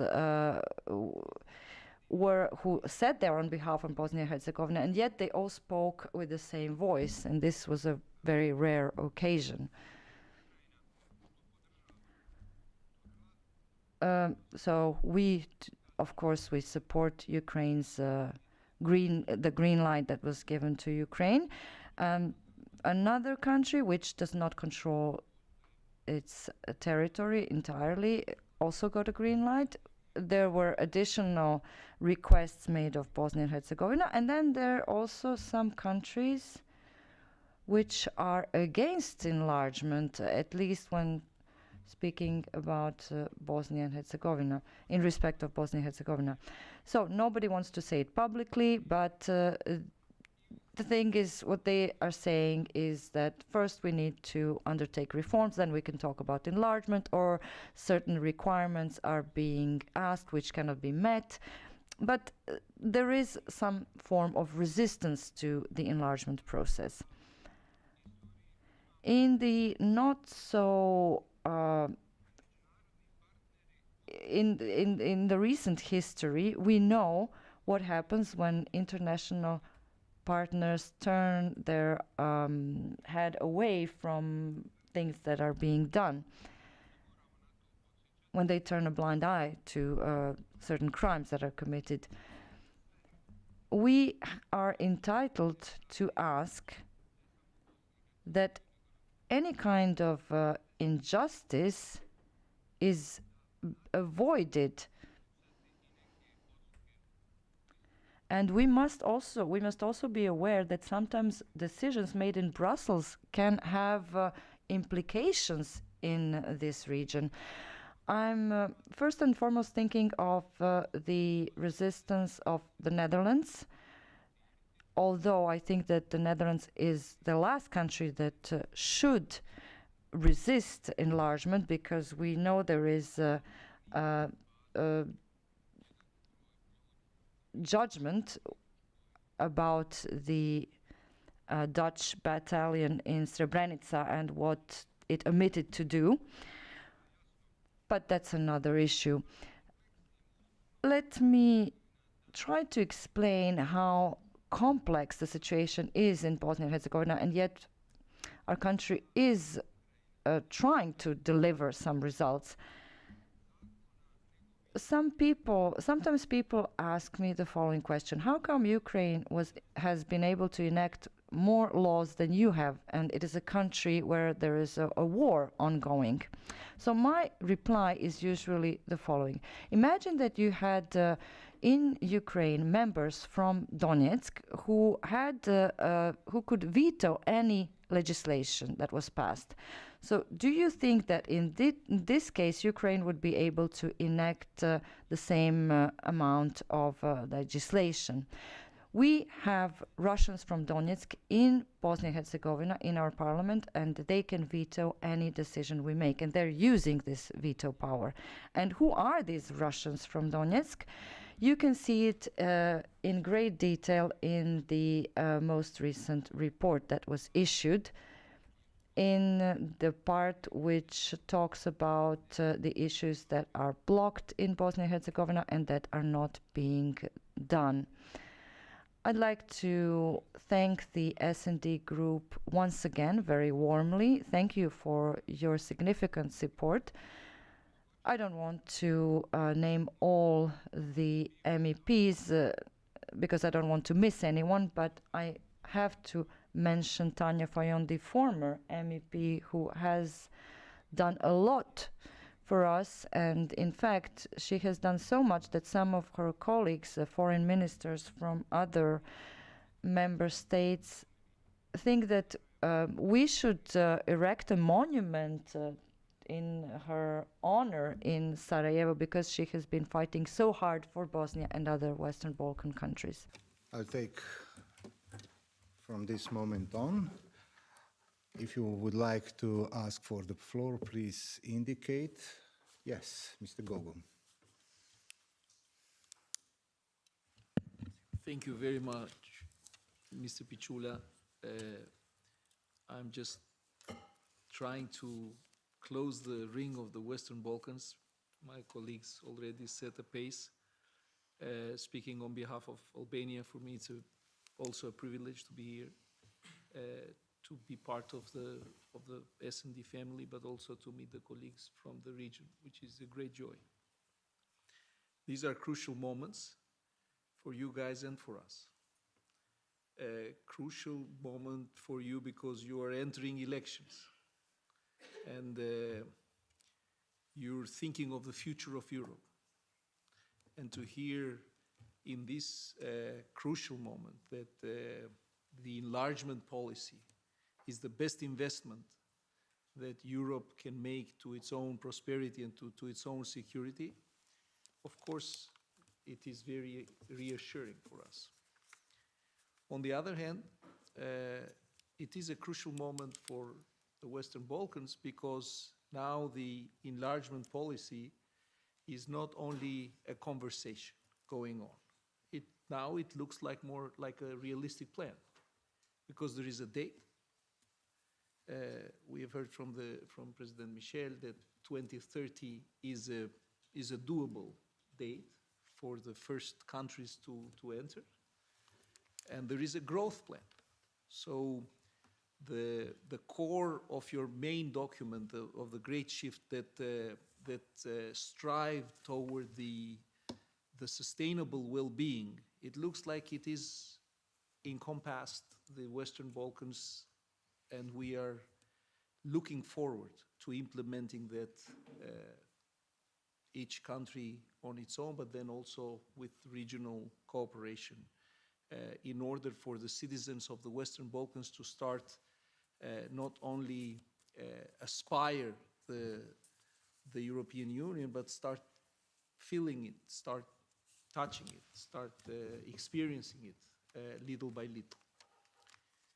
I think the main, I'm not going to go into the progress report that everyone did for its own country.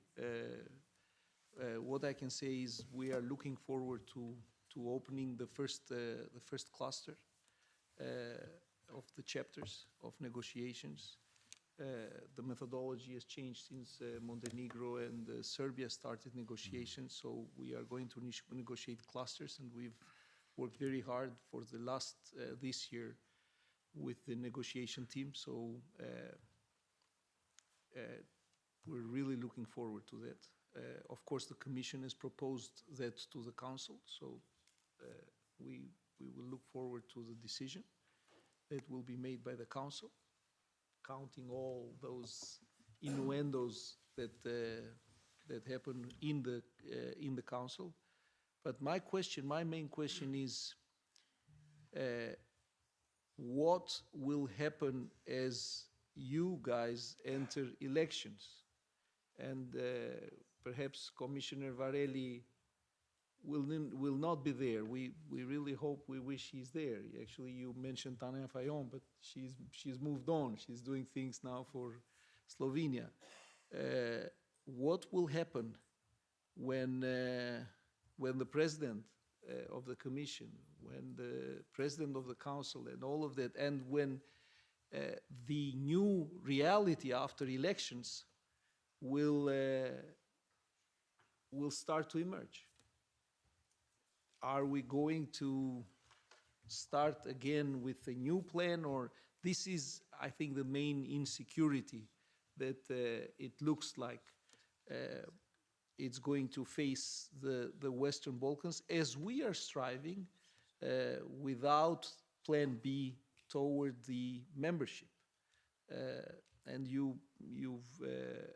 I'm sure you have experienced that despite the imperfections that each democracy in the Western Balkans is facing, despite the imperfections that each rule of law state is facing, I think every country with that project, with the EU membership project, has done an amazing job in the last decade, moving forward. So my question is, what will happen the next day after European elections? And we hope and we pray that you guys do better than everybody expects. But I think the European project depends a lot on how you are going to do with the new plan that you've put forward to the European citizens. Thank you. Thank you for your intervention. Now floor goes to Mr. Erjupdoru.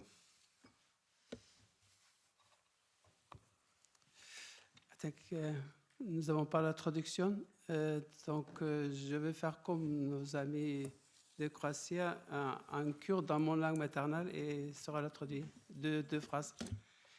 Space bu evditini. So we'll start by thanking for this opportunity to be here today. Türkiye'ci گل یکیتی اروپا دست به که 1999 دست به کر پروسس یکیتی اروپایی با اندامیتی مراجعت کرد.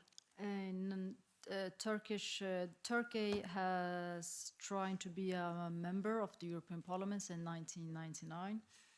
They applied for membership.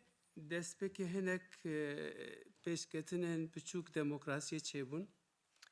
At the beginning, we saw some positive steps forward for membership.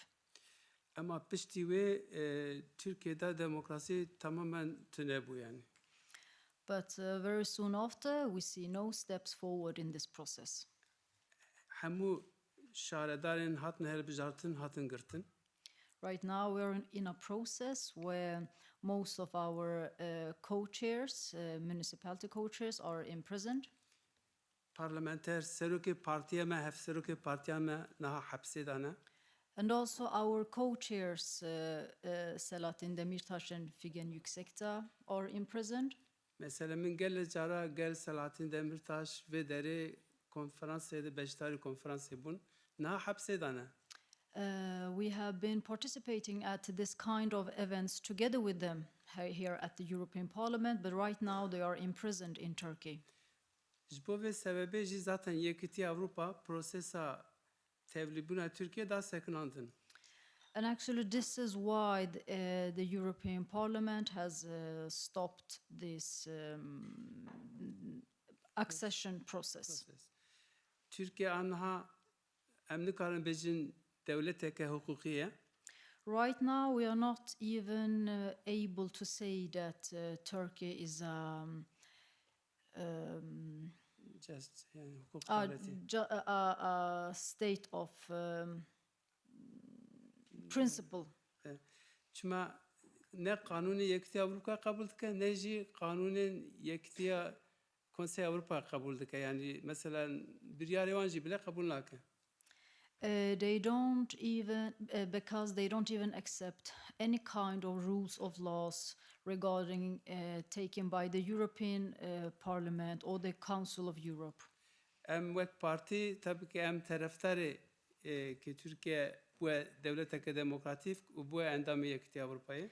As HEDEP, as party, we are pro membership and accession of Turkey within this European Parliament. Ama kriteri demokrasi, Union, sorry.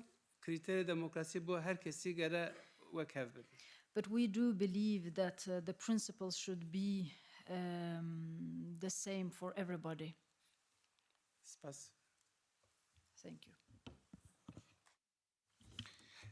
Thank you for your interventions. Now floors go to Madam Ana Stevanovic-Dukic.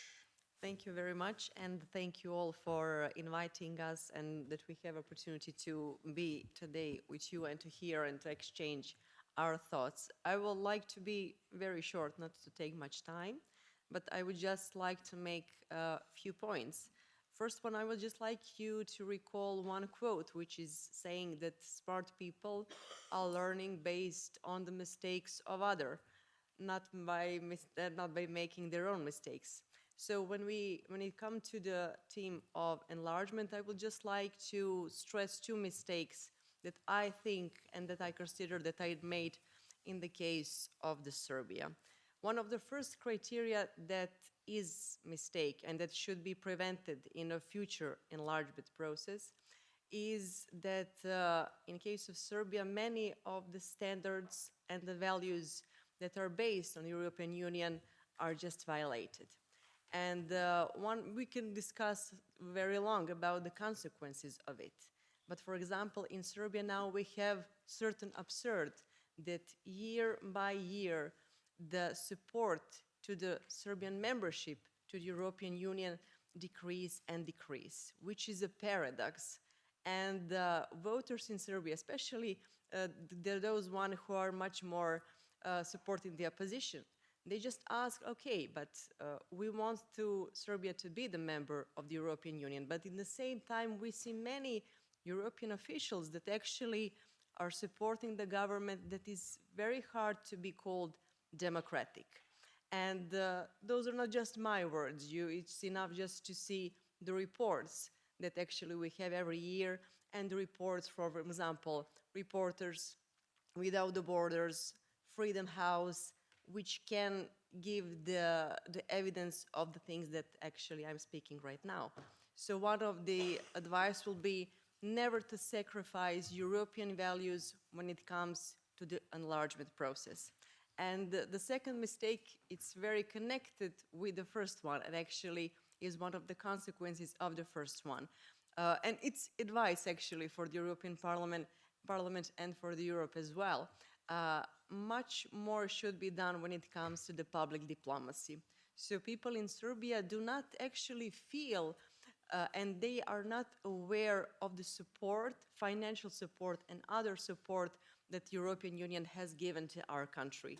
So when I speak with friends, colleagues, with some voters and say this is what the European Union has done, they're just wondering really. So the sphere of public diplomacy is a very important field that that some attention may be put.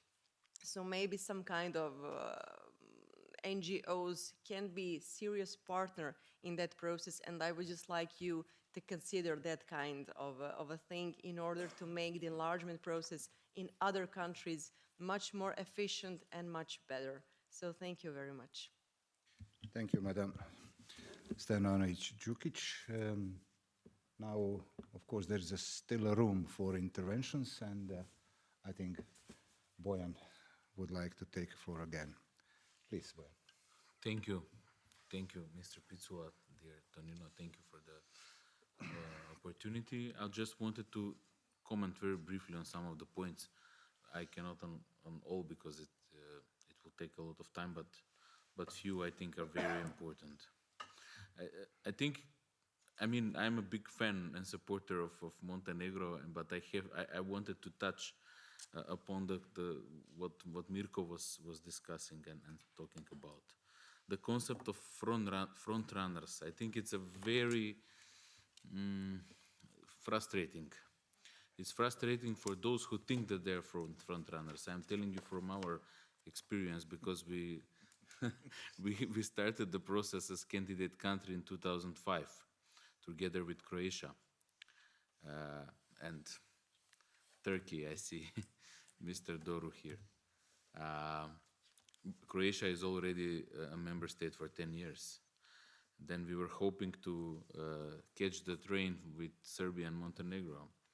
Didn't happen because we had a bilateral issue and a backsliding after that. And now we have started together with Albania, and again we are at a junction in which we don't know how we will cross, into which direction. So I don't think that the concept of front runners is helping us, because every and each of us as countries might become a front runner and might become also an underachiever at the same time, or after a very short time. So this is why I think what we should be concentrated on is how to make, how every country to make a step forward each year. This is, in my opinion, the most important thing. 2030 is realistic for us.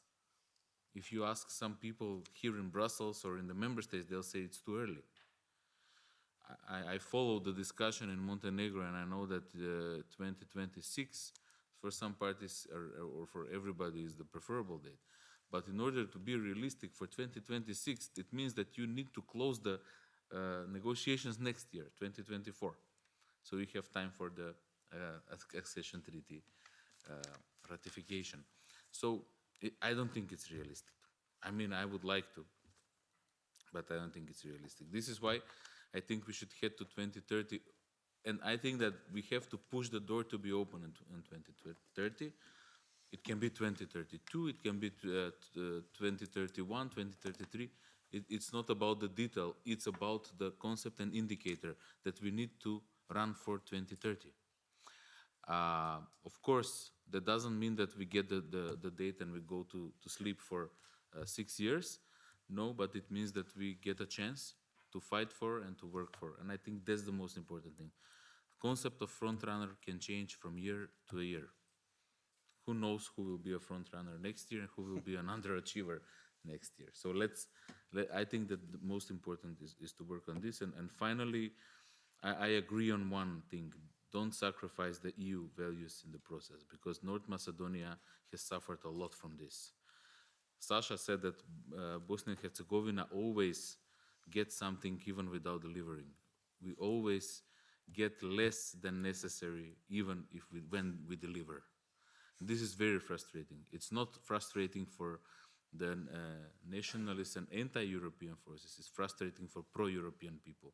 And this is why, for the first time, after the Bulgarian veto, in the past 3-4 years, we had a huge drop of 20% in the support of the people for EU accession. This is a huge thing. We are now changing the path. People are going back to the support, but it's really difficult to fight the perception that EU process is only about pleasing the neighbors who are already members of the European Union. Thank you. Thank you, Bojan, for these comments.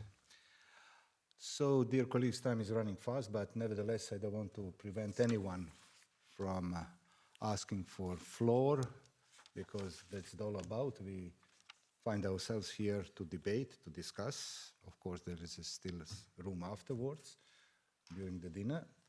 But if you feel that you missed something to say, or if you need some kind of clarification, please. Thank you. Thank you. First of all, thank you for the invitation. My name is Galina Krasovska. I'm representative of SD Platform Ukraine. And one more, some short point that I would like to add. First of all, talking about democracy, we see that Ukrainian society, every time the question of democracy is under some discussion, Ukrainian society showed its strong support and strong unity and strong position that it should be democratic society. But we have to understand that during all this process, the rights of workers, rights of young people, rights of academics should be presented on side of social democratic forces. And we need to understand that in Ukraine we need a strong social democratic position, and that can be built just with support of social democratic group. For now, we do not have in Ukraine social democratic party. We have organizations and our organization, that's political movement, and we are fighting for rights of educators, and that's really crucial question also to underline. What can Ukraine bring to you? And the most developed fields in Ukraine, that's IT, agriculture, and academic field. But now we feel a lack of human resources. A lot of our people are moved abroad. And we also need to think how to help them come back, for some of them right now, or to work online, and for some of them when the war will be stopped. And that's a question of security not only for Ukraine, but also for the European Union. And the stronger we can be just when we combine our fights and when we combine our work. Thank you. Thank you, Madam Krasovska. My list of speakers gets very short. Better to say that I don't have anyone indicated to speak. So maybe it's time to approach to famous last words. Better to say concluding remarks coming from my side. And first of all, I would like to greet you, dragi prijatelji, dear friends. Welcome to European Parliament.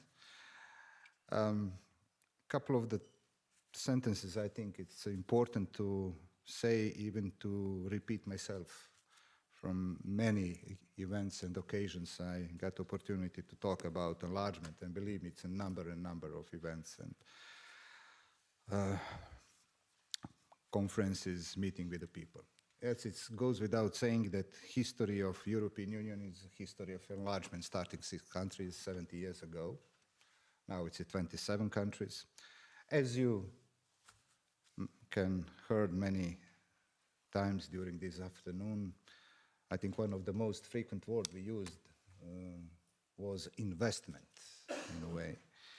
But it's true that enlargement has been one of the really most successful European Union politics, a true DNA of European project. But let us remind on something what had happened 20 years ago at its June 22 summit in Thessaloniki. European Union heads of states and governments promised European perspective to Western Balkans country. That's true, I was there. They clearly stated that the future of the Balkans is within European Union. But following the 2004 and 2007 enlargement, we witnessed, how to describe it, but as enlargement fatigue. And many years later, the European Union enlargement policy was not perceived as an active or even ambitious policy. While some EU member states consider that the policy does not reflect their expectations towards EU enlargement and should be more courageous, candidate countries consider that it does not sufficiently reflect their reform efforts and preparations for EU accession. Northern Macedonia is the best possible example. When we started our European path in Zagreb, Northern Macedonia in November 2000 signed its stabilization and association agreement. We were way lagged behind Northern Macedonia. Moving away from promoting enlargement in general can be interpreted as a concession to large and larger parts of public opinion in EU member states. But it must be clear that it also bears the risk of further fueling populist political forces in the candidate countries. This is why having you all here with us today is so important. I remember a couple of years ago, better to say 10 years ago, before European Parliament elections in 2014, I checked all manifestos coming from the relevant political groups here in the European Parliament, from the left to the right, and I didn't find the word enlargement. The same had happened in 2019. So almost enlargement in one moment became four-letter words. Who knows English well understand what I want to say, in a way. Better to say, after Big Bang enlargement and then consequently accession of Romania and Bulgaria, each and every crisis, I mean global crisis, which hit European Union, downsized appetite for enlargement. Starting from 2007-2008, financial crisis started in the United States of America. When it crossed the ocean here, it became a social crisis, political crisis, not only economic crisis, because that type of American crisis hit very hardly remnants of the welfare state in the European Union. Decreasing services of welfare states and in a way hurt for the first time a great number of the young people in Europe, all over Europe, who believe that they are living in worse conditions than their parents and their grandparents for the first time after the World War II. The second time, it started through migration crisis, 2014, culminated in Brexit 2016. And of course, I don't think Corona pandemia, in a way, also encouraged European Union member states to think more courageously about enlargement. Paradoxically, the first global crisis which in a way renewed interest for enlargement in the European Union was Russian aggressions against Ukraine. All of the sudden, out of the blue, European Union starts to think that it's absolutely needed to invest its own future, to expand the area of its influence, combating malign influence of others. We talked a couple of hours here, but no one mentioned one very interesting process we need to talk about. At least there's a 3 big elephants in the room, at least 3. Russia, China, and Turkey, in a way. And we all them can identify as geopolitical rivals of the European Union and the Western Balkans, in a way. And in order to be more equipped to cope with the problem, European Union all of a sudden uplifts so-called strategic culture, investing again in process of enlargement. Just to remind you that 1 year ago we met in Vienna when S&D group in European Parliament organized the Western Balkans Summit Leader. Some of you were there. We got a nice one-day conference, and it was end of the one very promising year, in a way. Northern Macedonia, Albania started negotiations, or got finally date. Bosnia and Herzegovina applied for the membership. Kosovo applied for membership in European Union. Unfortunately, only Serbia and Montenegro didn't progress during that promising 22. But where we are 1 year after the Vienna, it's very hard to say that we got some ground to be over-optimistic. I think we are in a business like it was 2 years ago. Because this year started with very ambitious plan coined here in the Brussels, promoting by High Representative Borrell and Special Envoy Lajčák about some kind of agreement between Belgrade and Pristina, 21-point plan, in order to not only facilitate the dialogue, it's a bureaucratic phase, but to bring an end to more than a decade political conflict, and not only political conflict between 2 countries, in a way. But instead of the cutting a deal, we got dead bodies in the north of the Kosovo. So it's not too much encouraging to talk about overall process in the Western Balkans and talk about enlargement.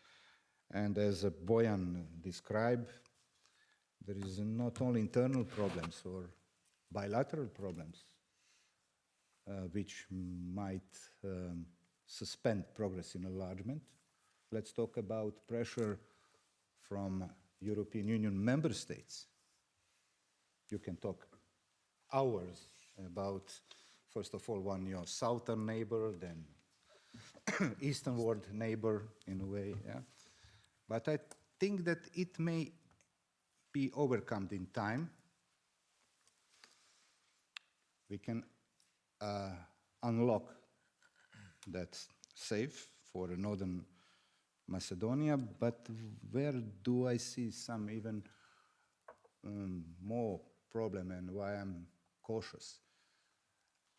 Enlargement is also full of paradox. And one paradox I can talk about is that you can find, let's say, 9 countries in European Union, Slovenia, Croatia, Austria, blah, blah, blah, which are absolutely, deliberately for the enlargement. For me, it's Croatian national interest #1. Because when I was asked as a foreign minister, former, what I think about Croatian accession to European Union, is it a historic day? I said, of course, but we are not there yet. How you mean? 1st of July 2013, it's a day for celebration. Okay, but true day we should celebrate will be when all our neighbors will be also part of the same story. What does it mean? Because our neighbors would probably get rid of the internal problems and they accept certain European standards, and then we can enjoy all benefits of being member of United States, or being of the European Union. So it's not here yet. But there is a very influential way of thinking in European Parliament, even in Commission, not all. Commission and Parliament, we are on the same page when talking about enlargement most of the time. But there are some influential politicians who would like to see accession take place tomorrow. Tomorrow, literally. But what seems to be a problem? When they talk about enlargement, they talk about building bridges, tunnels, highways, railways. They are not talking about core values of European Union, respecting human rights, rule of law, combating organized crime, nourishing freedom of the press. Very influential guys in Commission.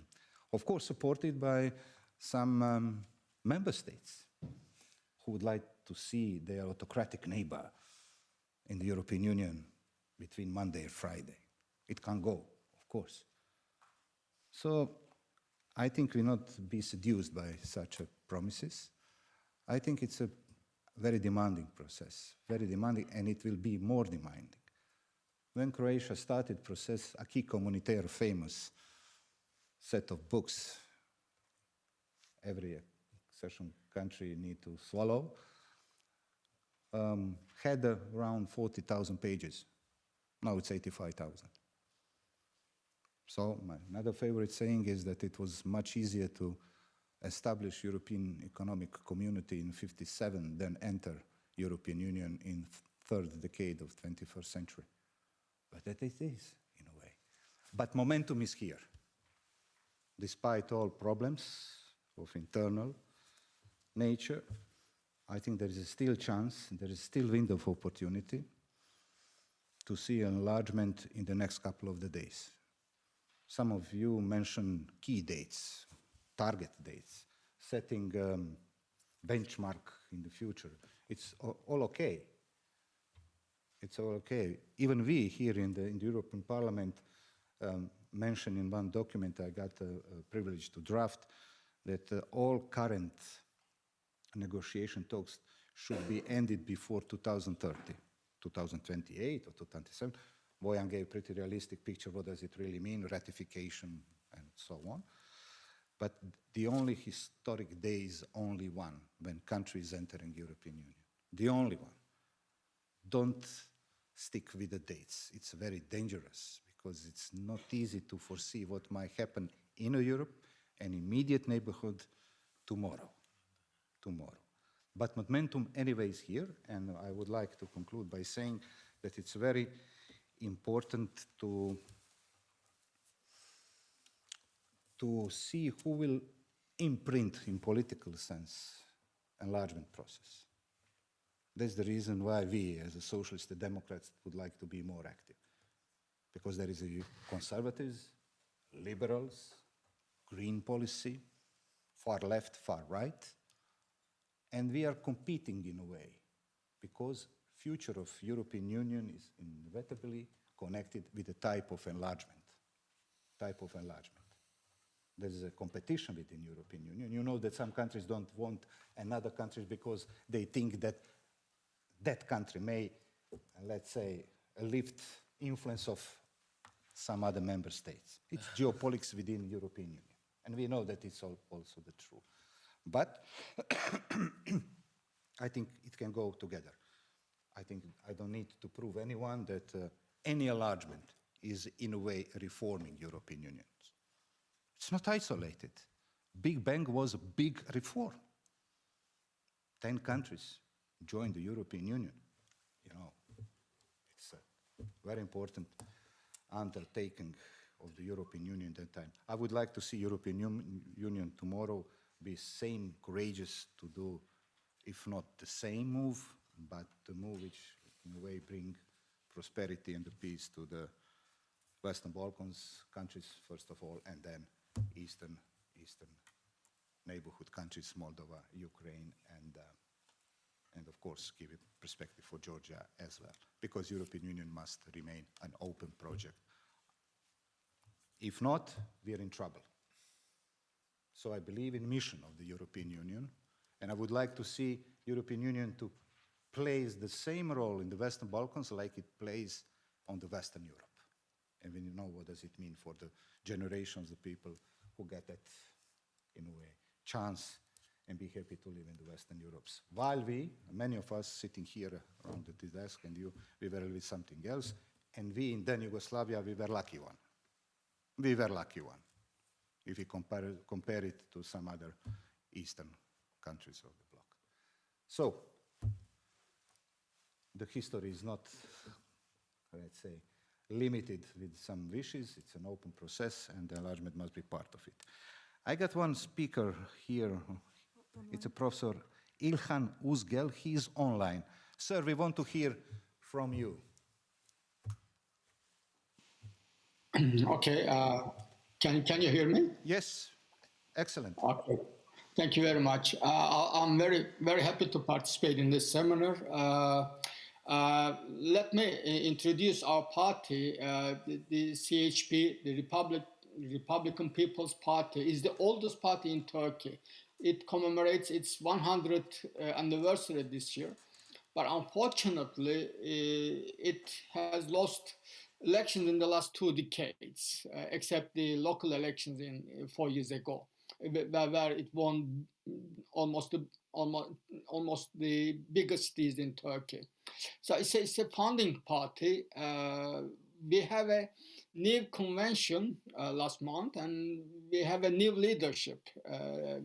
Our delegates elected a new leadership. So we have a younger and energetic leader of the party, which pays special attention to representation of women. We pay special attention to that, where we have appointed 8 women to the executive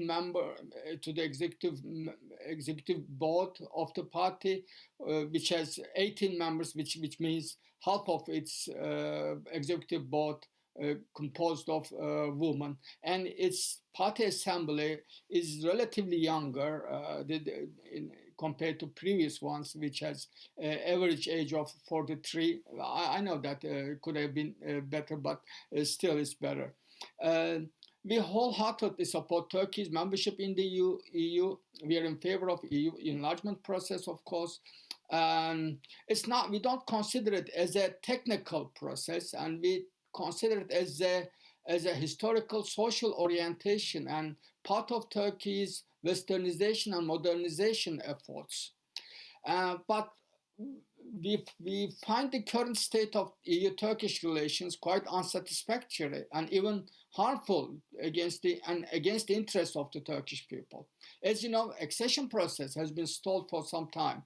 Turkey is the oldest candidate country which signed the Ankara Agreement back in 1964, nearly 60 years ago, and it has started accession process negotiations in 2005, but they stalled somehow. The responsibility of the current stalemate lies both in Turkish and the EU side. I should be frank with you. And I should remind you that the recent joint communication to the European Council contains some positive elements, but it's still far from reigniting the stalled negotiations. Why we are here, we're against the refugee deal reached by the EU and the Erdogan government, which turned the relations from a value-based to a transactional type of bargaining, indeed. So this is one of the reasons that the negotiations between Turkey and the EU has stalled or stopped. Of course, there are other reasons regarding the Cyprus issue and democratization, but at the core of the relationship lies this type of bargaining between the EU and the Erdogan government. And this deal, first of all, is kind of an unethical one, because according to this agreement, Turkey accepted to host nearly 4 million refugees, mostly from Syria, in return for material gains such as customs union modernization or visa facilitation. I mean, on the one hand, you have human beings who fled a war-torn country, and on the other hand, you're making a bargain with customs union. I mean, customs union versus the human life. So at the core of it, which is we don't find it humane, ethical, and it of course it's a very practical deal which functions for the good of both sides, Turkish government, I mean, and the EU. But there are serious problems with that I'm going to remind you some of them. First of all, this deal led Turkey's democratic backsliding. The EU in general, and Germany in particular, of course, Germany played a critical role in it, have become more tolerant in the face of human rights violations in Turkey. And the AKP government had more leverage suppressing the civil society, free media, and free speech. And even the conditionality has been appended, that it has turned into a reverse conditionality, that Erdogan has gained more leverage towards the EU. And secondly, under the AKP government, and after this deal was reached, Turkey has been politically moved away from Europe, from the EU. And thirdly, with around 5 million refugees from Syria and Afghanistan, and with a population of already 85 million plus 5 million, that makes 90 million. But I don't mean that they're all Turkish citizens now, but around 100,000 of them were given citizenship. But that's a huge number to be accepted by the EU, to be realistic. So as a party, we do not have an anti-immigration position, but we consider this immigration, the number of refugees in Turkey, as a problem, because for every society, if you have nearly 4 million refugees within 2 years, it creates some social problems which have not been addressed properly by the government so far. So we consider it as a social problem, but we're not anti-refugee. We do not want to tear down the deal if we come to power, but there is a need to renegotiate it in a proper way, in a more humane way. So it doesn't necessarily mean that if or when we come to power, we don't have we have local elections coming in March, but not the general elections. But the Turkish politics is so dynamic, you don't know what's going to happen soon. We're not going to open the gates and send all the refugees into Europe, but this would have other problems and other consequences for those people and for the EU. But it has to be renegotiated in any way. Well, despite existing problems and issues, interestingly, there is a growing aspiration on the part of especially young people for EU membership. I just recall our colleague from Serbia said that the support for EU membership in Serbia is decreasing over the years, but it's not decreasing in Turkey. Despite that, there's no light for Turkey to be a full member, even to start negotiations, especially among the young people. I mean, basically, the support for EU membership in Turkey, on average, is around 65%. It has never been less than 60%. But it is especially among the young people, youngsters, that EU membership is around, support for EU membership is around 72% or something. I don't think that this is because they want to get jobs or a better life standard, but it's also about the culture wars that we're undergoing in Turkey, that secular versus religious, etc., that the secular lifestyles are under pressure in Turkey, so they want to have free speech, they want to live their lives. So it has both ways. Of course, there's economic problems, but this is not the only reason that there's a support for EU membership in Turkey. So we are realistic about the prospects of Turkey's full membership, but we, as a party, we want to forge closer ties with the EU. We find it as a must, as an imperative to foster democracy and respect for human rights and rule of law in Turkey. That means closer ties bring some more democratic conditionality that we have lost for some time.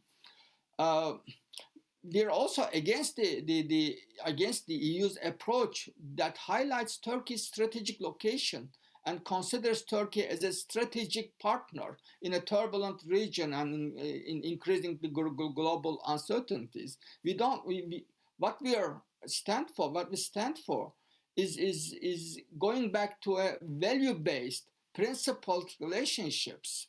But the problem is that to what extent the EU is ready to see a Turkey that is ruled by a government that pays attention to democratization or respects human rights, and once value-based and principled relationship rather than transactionalism. That's the point that we should discuss, I guess. Thank you very much for your attention.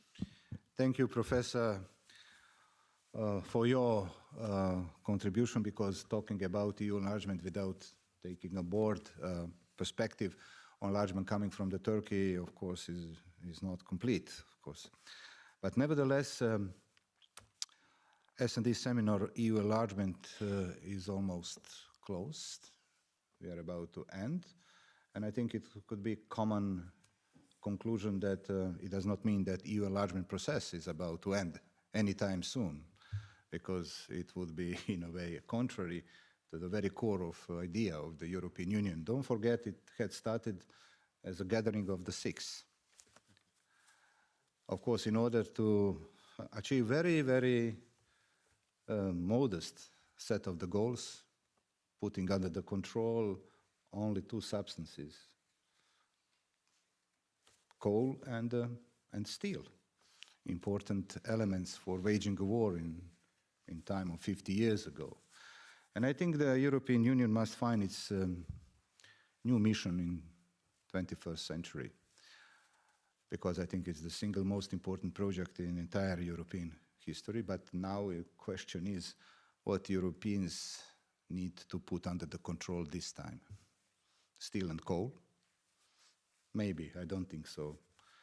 Something of even more valuable substance. First of all, I think we need to put under the control of very dangerous political ideas, because they are again among us, and they are threatening not only European Union, but liberal democracy, social democracy, and civil society in a way. And if we can do that, if we can put under the control that dangerous set of ideas, maybe we can talk about European Union of tomorrow, improved, reformed, but by no means enlarged in a way. So I don't know when next country, Western Balkans or Eastern Partnership, would join European Union. I think that European Union then will be in a way different than it is now. Hope for the better. Let's give our fair share to that process, no matter whether we are already in European Union or we are about to be tomorrow. Thank you once again for your contributions and coming to Brussels.